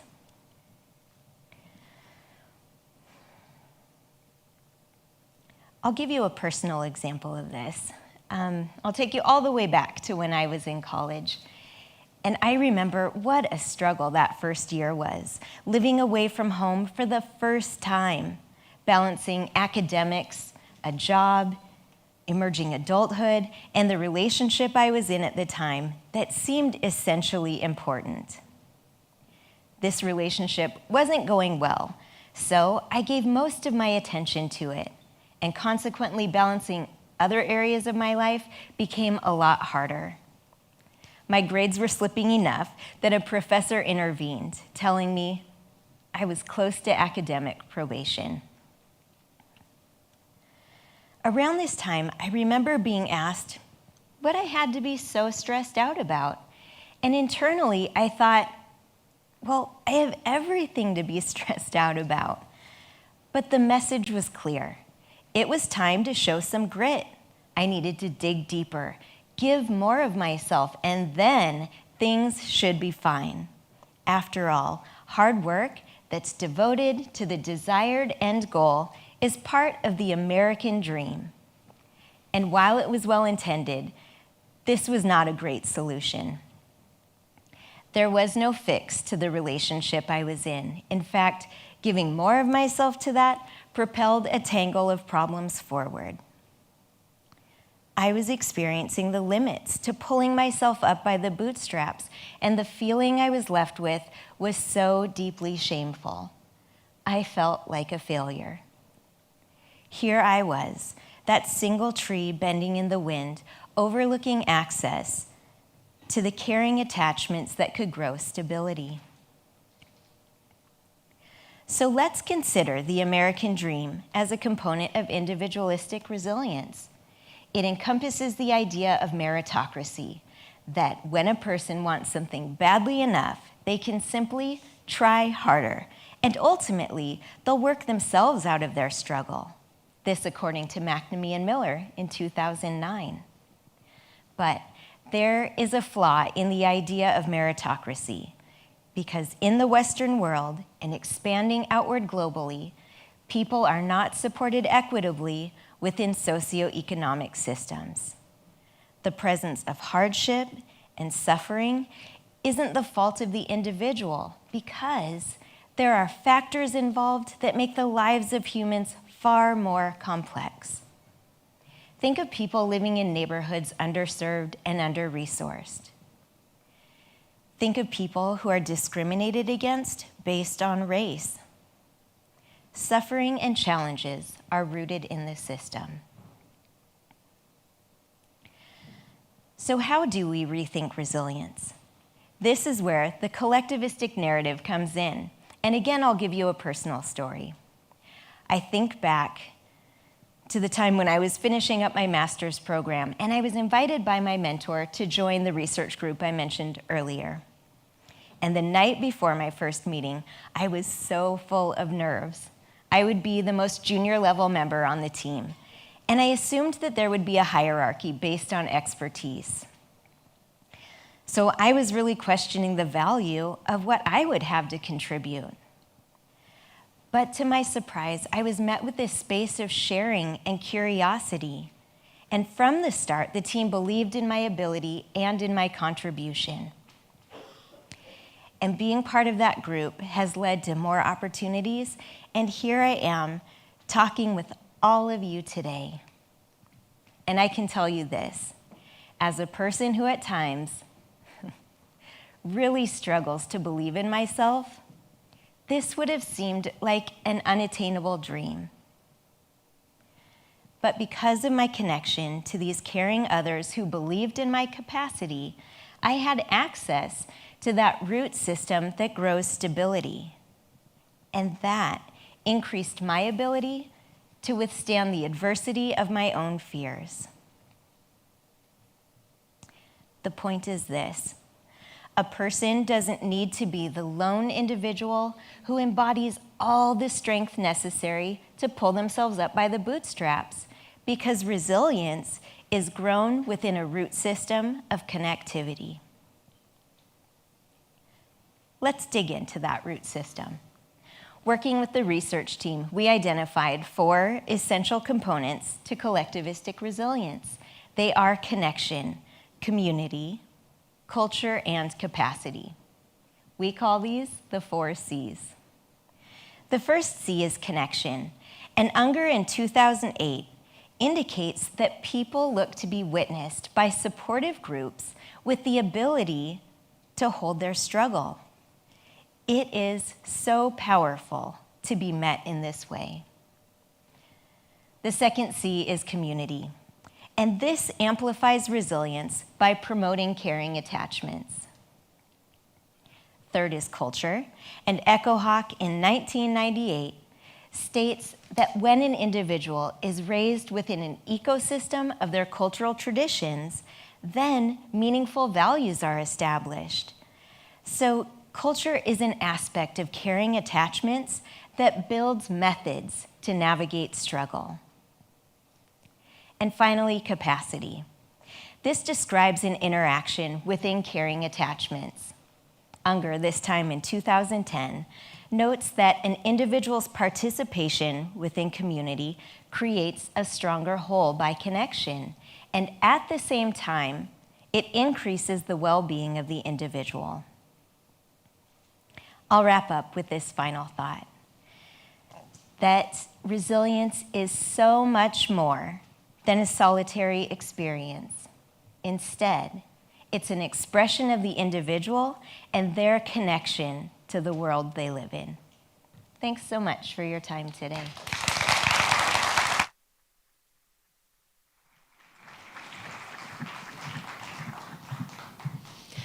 Hello again, I'm Dr. Roxanne Green. I've had the opportunity to have some conversations with Casey, so I am so excited to introduce Casey Davis to you today. Casey began working at the Edmonds Food Bank in 2018. She uses her background in business and degrees from the College of William and Mary, where she earned a bachelor's degree, and Johns Hopkins University, where she earned a master's degree, to support the journey toward food security in Edmonds. In 2022, she earned a master's in nonprofit leadership from Seattle University. Married for 27 years, Casey and her husband Steve have 2 grown children. Casey serves as the president of the Snohomish County Food Coalition and on the board of the Washington Food Coalition. Casey Davis. Thank you.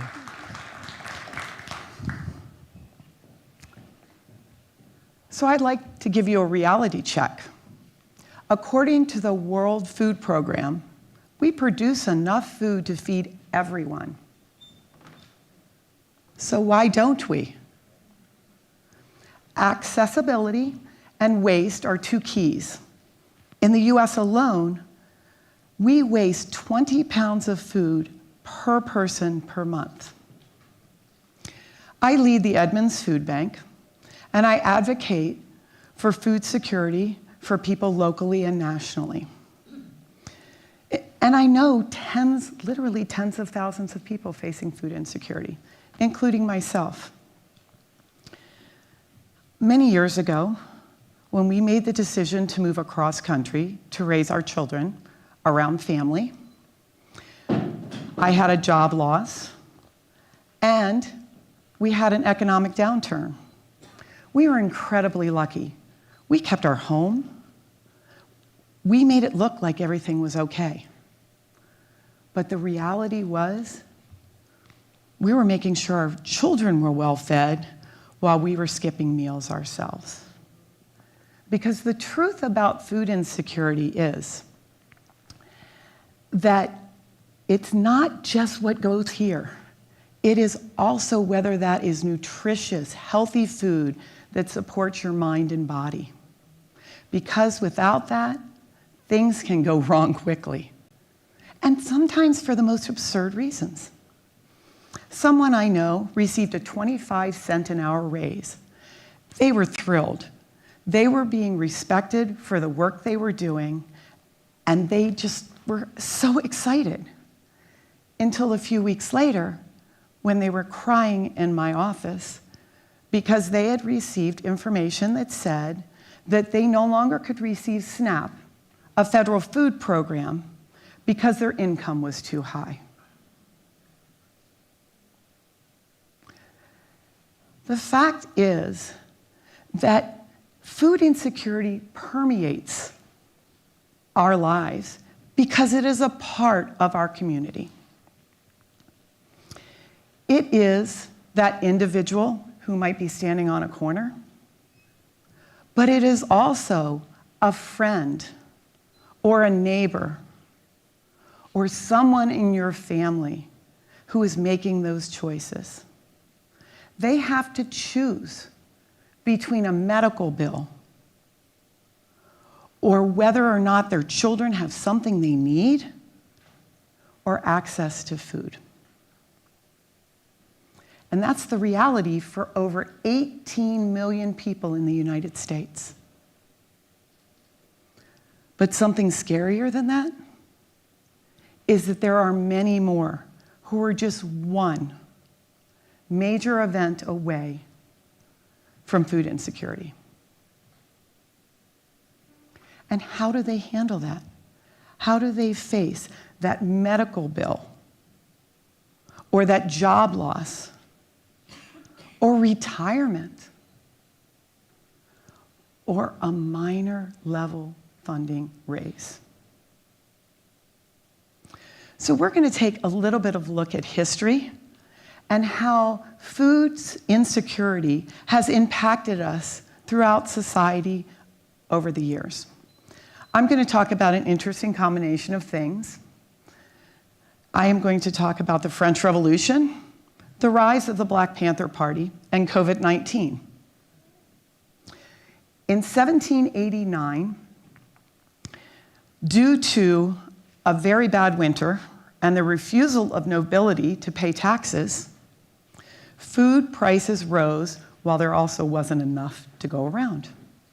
And that led to over 300 riots in less than 3 weeks, because unmet needs incite unrest.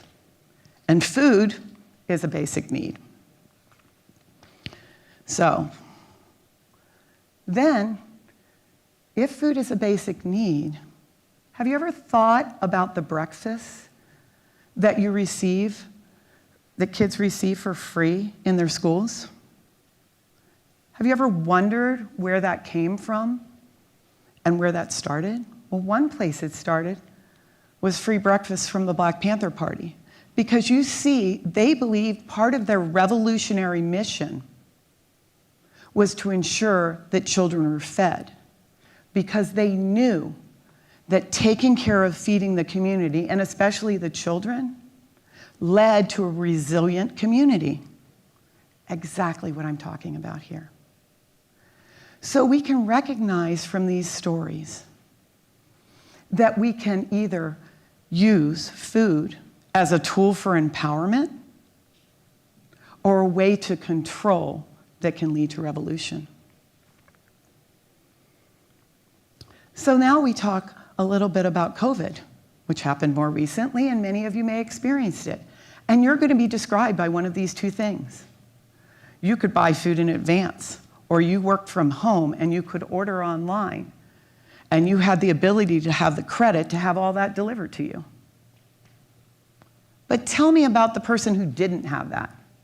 The person who lost their job and didn't have access to credit to do those, and highly likely were taking jobs that was risking their health to feed those who did have it by delivering to them, right? In that place, the volunteers and the staff of food banks all over the country, but this is Edmonds Food Bank, stepped up and made sure people were fed so that they could be resilient, so that they could come back from this. And as first responders, we understood that if we fed them, we were helping create a resilient community. So the reality is, let's think about what we may have learned or not learned by that little piece of history. Because I will tell you, after 6 years, it continues to be the absolutely most frustrating thing to me to have somebody walk up to me and say, "Why do they deserve food? Tell me before I donate to you, engage with your organization, volunteer for you, why do they deserve food?" Now, the thing is that I used to get as angry as I sound right now, but then I learned that doesn't really get us anywhere. So this is what I say. Well, isn't that an interesting question? Why don't you tell me who you think deserves food? Because I think that everyone deserves food. It's a basic need. And so we as a society need to begin to think about how we can act in ways to ensure that people get food. We can do that in many ways. But let's have empathy. Let's start there. It's not hard. Don't judge. Be empathetic to the fact that you have no idea what happened in that person's life in the last day, week, month, or year. And then let's put people first. And one way you can do that is, of course, the empathy. But remember that 20 pounds I told you about? Here's a simple solution. How about we quit wasting it and get it to the people who need it? I'm going to give you another example, and I'm going to use gardening because it's a pretty generic thing that we can all talk about. And I'm going to tell you a couple of stories of how locally we can engage and make a difference in food insecurity in our communities. For example, we have community gardens and pea patches. But why does that have to only be on public lands? People have land. People have property.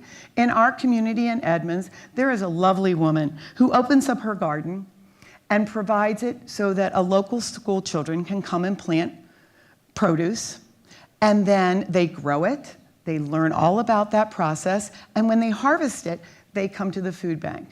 Now just imagine all those little 5-year-olds walking into the food bank and helping us out and talking to us about all that produce that they get. And in addition, they like to volunteer at the food bank and help us out when they can. That's one way. But another way is an example that my sister did one day. She could not garden as much as she used to. But she had neighbors who had moved, and so they didn't have access to gardens anymore as they had downsized. So she opened up her yard, and she said to them, "Come and join me." And now 3 families are fed on the property of 1. Because you see, food security is resilience. It allows you to think and function. And so here's a question. Maybe you say, I don't have the time or the money or the space to do this. But what do you have? What can you share? And let's be creative. Because food security will be addressed in one of 2 ways: by proactive engagement or reactive revolution. So here's my final question. Do you want to wait until there is unmet needs that are so bad they lead to revolution? Or do you want to engage in community activities that grow food, protect people's hearts and minds, and ensure that we feed our community and create resilience? I would hope that you would choose the second and thereby create an entire community or even a country or a world that can be resilient. Thank you. Oops.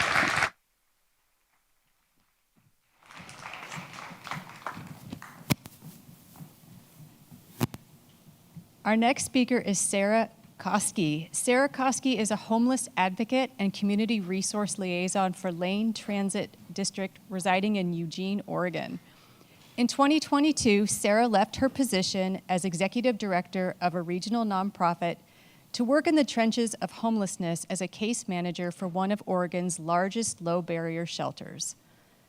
Now, Sarah is building new programs at LTD, navigating the intersection of transit, infrastructure, and those experiencing homelessness.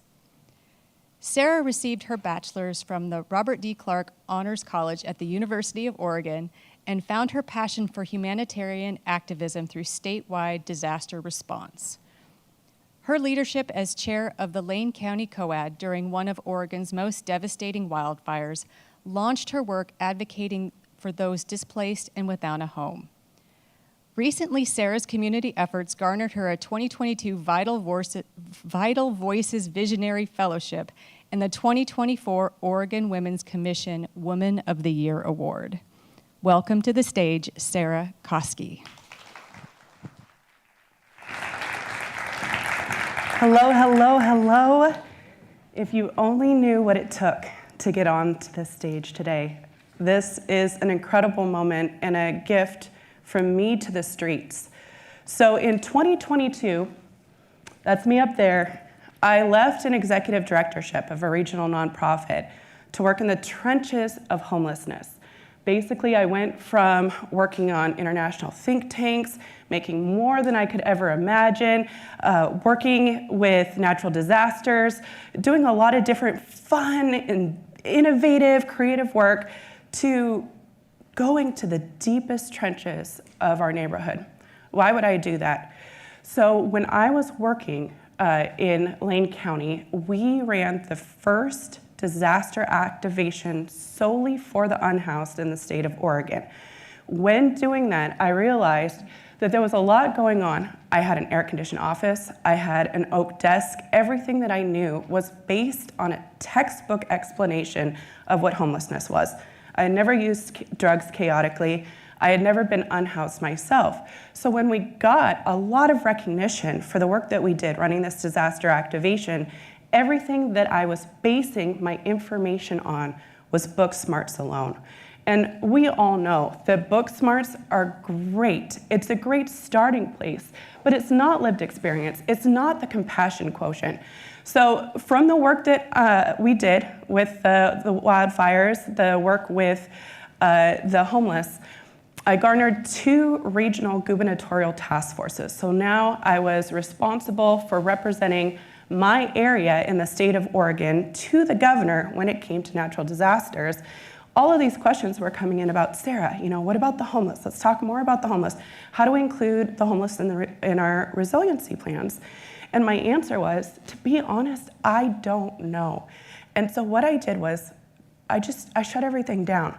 I went to our St. Vincent de Paul of Lane County, which is the largest nonprofit in our county, who does all of the sheltering sites. And I said, look, put me in the deepest, darkest recesses of homeless services. And she responded by saying, well, be careful what you ask for. But instead, what I learned was way more than a college education, way more than all the books. And to me, it was a life-changing experience, the fact that I feel almost a bit reborn. So again, back to the shelter, 28,000 square feet. It had 86 8x8 pop-up tents, which you can see.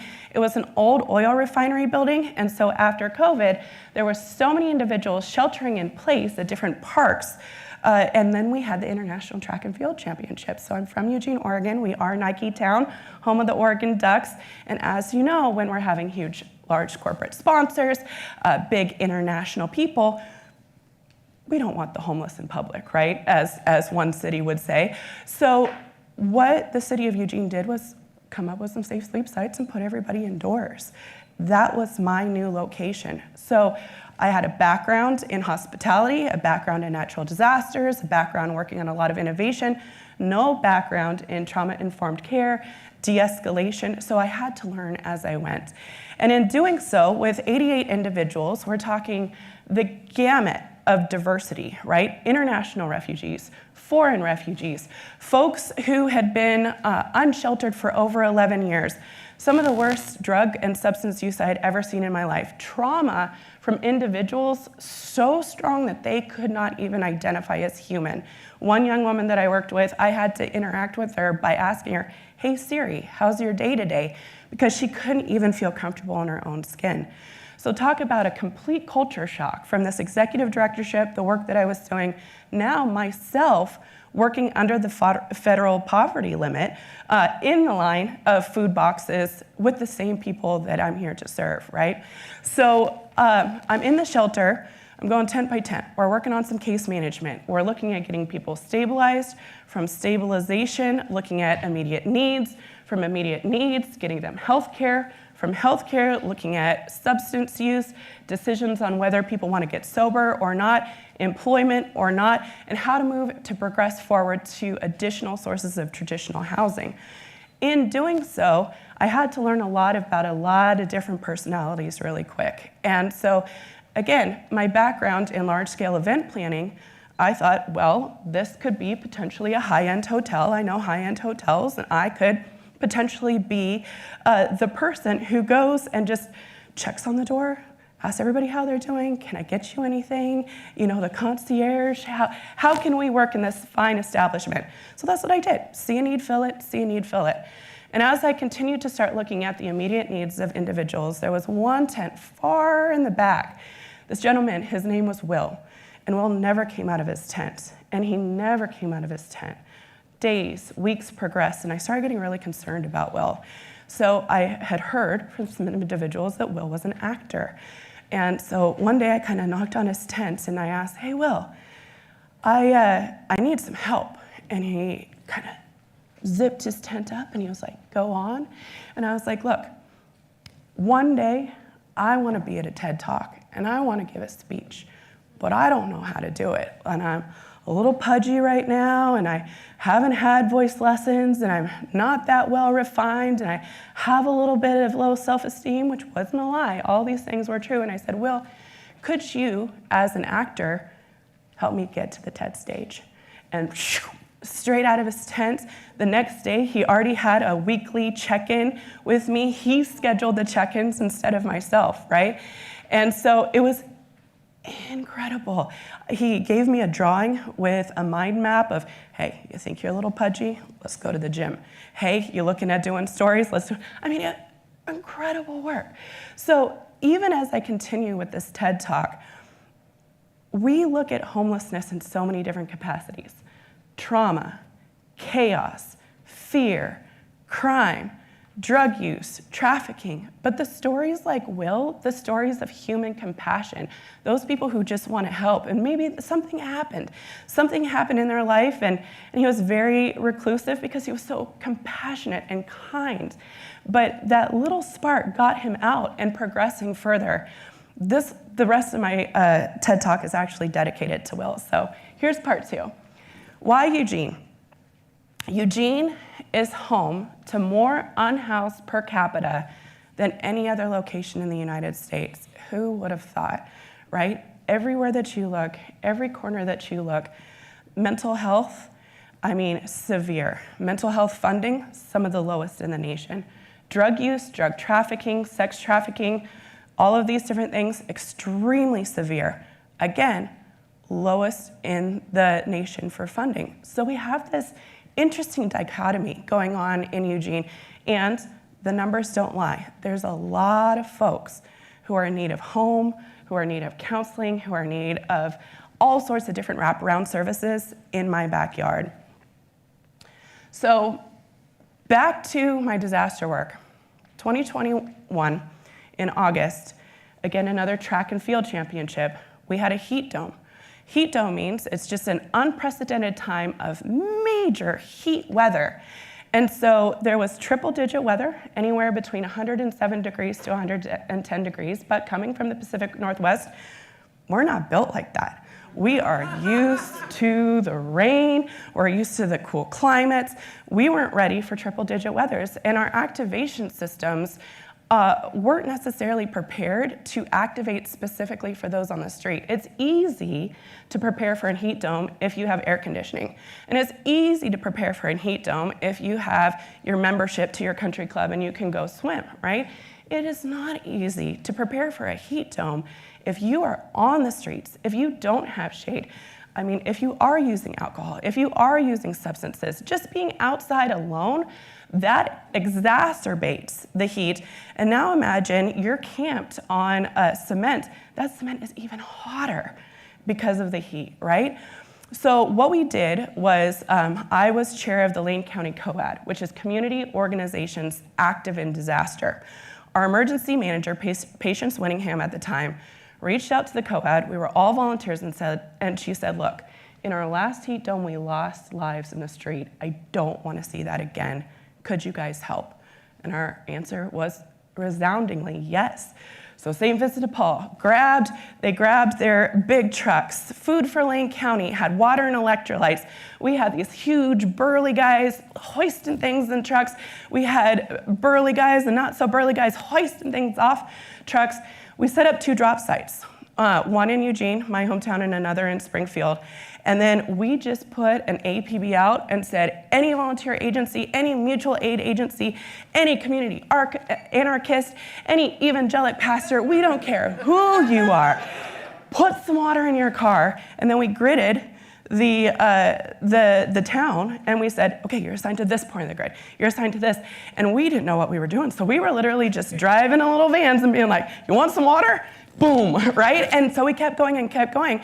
Well, the more that people heard that we were delivering water, I was getting DMs on Facebook with little pins being dropped, and people were like, hey, I live 20 miles down, turn left at the blackberry bush, turn right on the gravel road, wait a little bit until you might see a swing set, and I'll be 2 laps around to the corner, right? And so we did. We tried everything we could. It took a lot of laps on ourselves to get to the location and a lot of learning experience.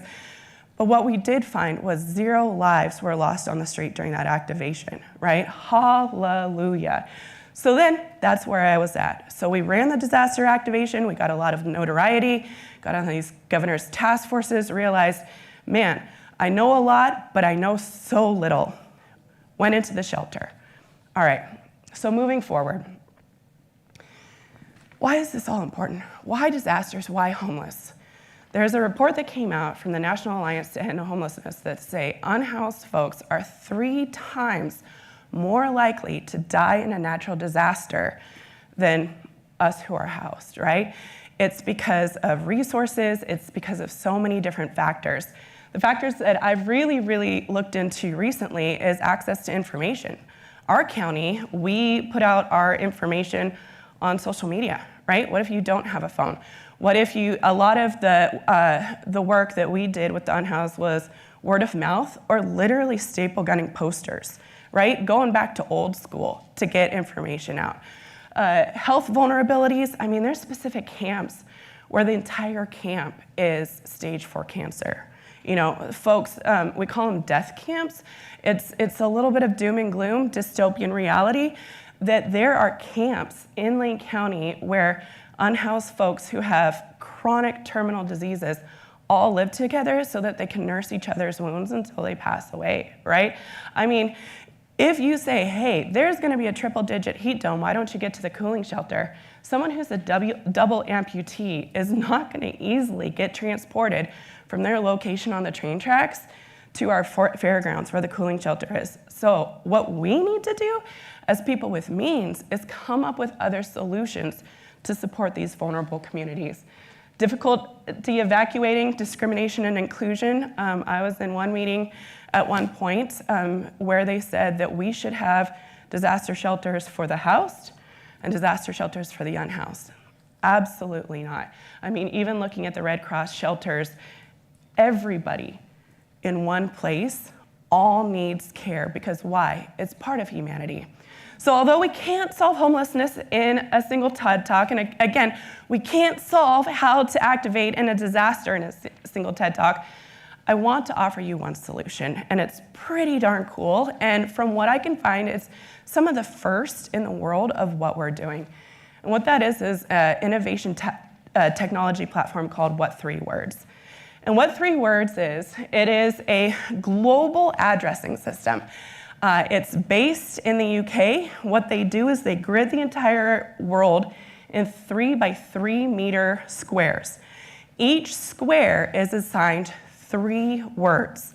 And then you can input that 3 words into a navigation system, and your Apple navigation or your Google navigation will take you directly to that location within a 3 meter or 10-foot radius. So say you have a tent, and like how I described and all those laps that we had to do to go past the blackberry bramble and the swing set, instead we can ask, hey, do you have a phone? And they say yes, and we go to this site, and the site is locate.what3words.com. That individual goes on their phone, gets that site. Now pending, we are making the assumption that they do have a phone and they do have internet connectivity in this time of disaster, but small steps to progress, right? Locate.what3words.com, they will give the words like apple, cat, bike. What I can do is I can take those 3 words, apple, cat, bike, send it to my dispatcher, and within 3 meters, we can get directly to that person. Whether it's hiking, whether it's walking, whether it's biking, whether it's using a car, we can get to those individuals. So what 3 words has been used before for mountain hikers and for people who go up summits, and then they get stuck and they have cell reception? It's cut down the time of emergency responders being able to get to someone. So say my car breaks down on a bridge, instead of being like, oh, I'm down at this bridge, kind of at this corner, the emergency manager can be like, what's your what 3 words? And I can give it. And so that ambulance or that fire truck can get to you as quickly as possible.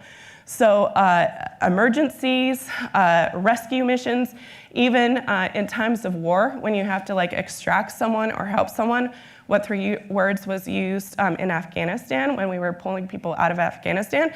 It's also recently been used at Glastonbury, the festival, because so many people camp at festivals. And so people were using what 3 words to specifically address their tents. Now, if we can address tents of folks with means, why not address folks without means too? And what does that mean? If someone gets swept, we can find them easier. Case managers can get to them. Health outreach workers can get to them. All these different things, instead of taking steps backwards, we can now move forward through this free platform. I'm just so excited. There is nothing I want more in life to see vulnerable communities, specifically the unhoused, supported in times of disaster, because this is the focus that we have to have.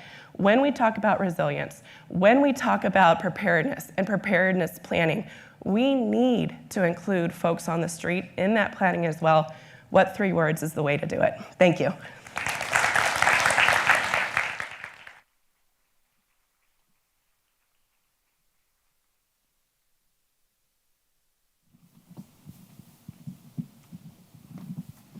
My name is Ted Chen, and I'm faculty at Edmonds College, and I served on the TEDx selection committee. It's my pleasure to introduce our final speaker, Ahmad Hilal Abid. Coming to the United States when he was 17 years old, Ahmad faced many hurdles: language barriers, lack of community support, and social isolation. As an immigrant youth, he realized there weren't many resources available for immigrant and refugee students, including tutoring. So Ahmad started the House of Wisdom to tackle those inequalities. Please welcome Ahmad.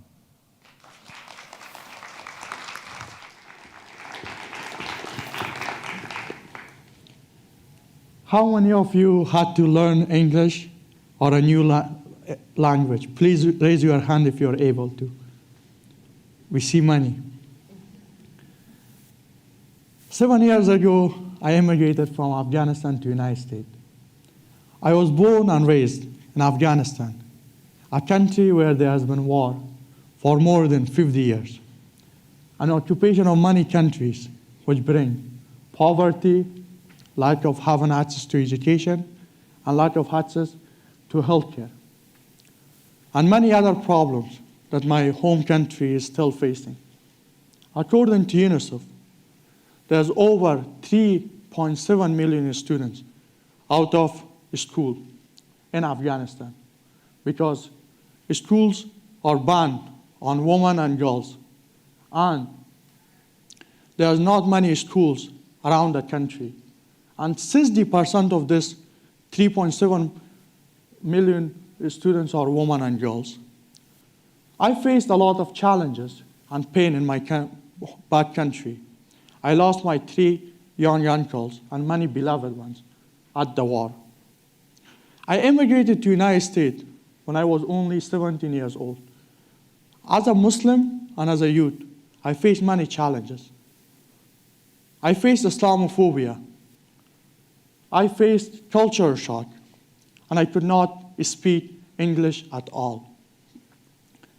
I did not have a lot of community and friends who could support me with learning and practicing English.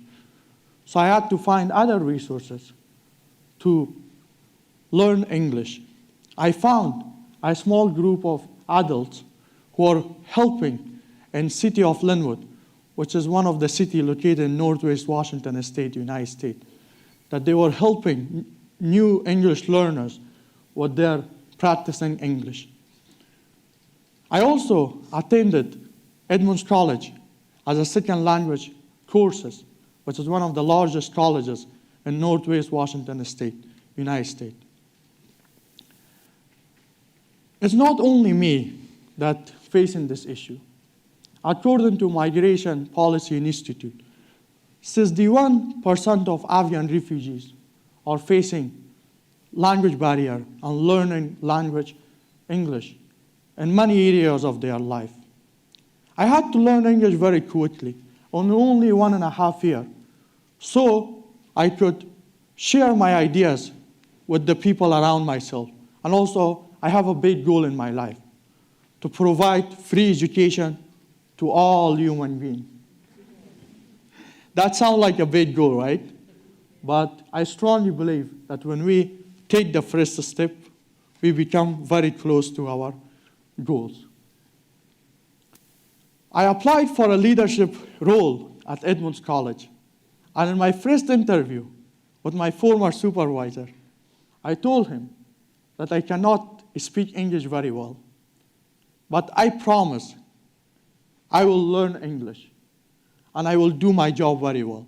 It was also during COVID-19 pandemic, and I had a meeting virtually. And my dad also told me, this is a big job for you because you are not fluent in English. And I said, Dad, I believe in myself and I can do it. And I got the job. First job at the United States and a leadership role at the college. Sayyid Jalaluddin Muhammad Balkhi, who is one of the most famous poets in the world, and his poetry has been translated in many languages. He's also famous by Rumi. Once said, if you look around yourself and everywhere is dark, look inside you. You might be the light. And with some experience that I got from that leadership experience, I founded the House of Wisdom, a nonprofit organization that's providing free mentorship and tutoring to marginalized and disadvantaged students. I founded this organization in my parent garage during COVID-19 pandemic to assist initially 20 refugee and immigrant students who are also Afghans. I saw myself in their shoes because once I did not have this support and they were facing many challenges, learning English, social isolation, and lack of having a supportive community. I was helping them with their assignments and also they should feel belong in a new country. I named it the House of Wisdom after one of the biggest and greatest library of the time. The House of Wisdom was built by the Abbasid Caliphate during golden age of Islam in Baghdad, which was once center of knowledge, culture, and civilization. It was a library where scholars from around the world, from Europe to Asia, and from Africa and Middle East would come together, study together, research together. And for example, algebra was founded at the House of Wisdom by Muhammad al-Khwarizmi. And many technology today we have stands to those diverse groups of scholars who work together. Me and my fellow volunteers worked for over 5 years to transform this small garage from a garage to a nonprofit organization that's serving now over 150 students and providing over 100 leadership opportunities to community and students to become leaders in their community and help these vulnerable students with their assignment. And I started this organization with only 300 bahts that I borrowed from my dad. But now we have a budget of over $150 $50,000. And our mission is to bridge the gap in education inequality. And not only locally, but globally. I recently visited my home country, Afghanistan, after 7 years, because I lost one of my beloved family members. And I saw kids on the street without education. And I saw girls and women crying because education is banned on them. And according to UNICEF, there's over 285 million students are out of schools around the world because of the conflict that's happening in their countries.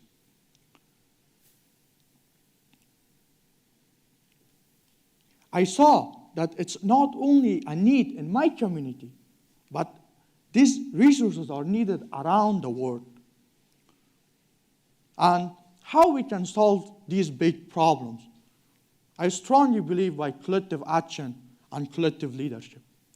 Since I founded the House of Wisdom, I have always believed in collective action and collective leadership. When I was teaching in my garage, I was only 18 years old, and my student was 14, 15 years old. As we grow and gone more students, we also, of my former students, become leaders at this garage, at this class, to help the new students. And they become leaders because I could not do it all alone. And even I approached students at the library, community members, to come and help me and help us in this shared goal to serve these marginalized and disadvantaged students. Because I believe we all have responsibility towards our communities. And I achieved this because of having an unlimited mindset. And with unlimited mindset, we can achieve many goals in our life. It's not only that we facing lack of having access to education. And I want to say that today I have not come to this stage to ask you to donate to my organization or to prove that I'm a champion, which I'm not, or tell you to promote my own nonprofit organization, or even tell you to work for education, because I know we as humans have so much different passion. But I came here to give a big message that our world is facing many challenges, such as climate change, lack of having access to healthcare, cybersecurity, wars that's happening around the world. And all these issues can be solved through collective action, collective leadership, and also being resilient against problems and stepping up and helping our communities, especially young adults, because our world future is in our hand. And I asked many young people, what's your mission in the life? What you want to do? Many times I get this response, becoming rich. Yes, financial sustainability is very important, but our goal should be behind becoming rich. We should have goals that can solve the problems. And my message is here. No matter where you are hearing my speech, if you are in Africa, Asia, Europe, United States, America, or wherever you are, you should be limitless. You should be unlimited. You should have this work together on a group, step up and help your community. And according to Dare to Lead, which is one of the best-selling books, was been authored by Bernie Brown, he said that we need leaders who step up and emerge from community without titles. We shouldn't have title. Our age does not define us. Our resources does not define us. But it defines us what's our purpose in the life. What is our goal? How we can change ourselves. How we can change our family. How we can change people who are surrounded by us. And how we can change our community. I could make excuses that I cannot learn English, or I could not find a community, but I step up and help. and try to help out. And it's not, I know there's anxiety. According to University of Bath, located in UK, 41% of youth have fear and are concerned about their future job security, and also climate change. So yes, there is concern, but we have to step up and help. And I want to leave all of you with one thing. If you see around yourself and everywhere is dark, look inside you. You might be the light. You can eliminate this darkness around you by being a light in your family and your community. Thank you so much for your attention.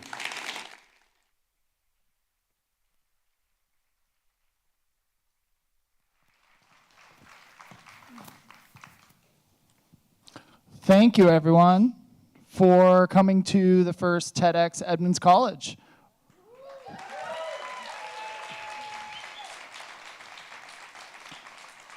Our hope is that this is the beginning and not the end. Our hope is that you were inspired by some of the talks today, and hopefully it's given you a path to contributing to your own community. If you're hungry, we also have food over at Woodway 202 for a networking session right after this. So thank you. If you would like to make your way to Woodway 202, there are appetizers and refreshments. If it's a really nice way to get a nice snack, meet some of the speakers, and, get something in your tummy before you sit in traffic. So see you all over there. Thank you so again, much. everyone.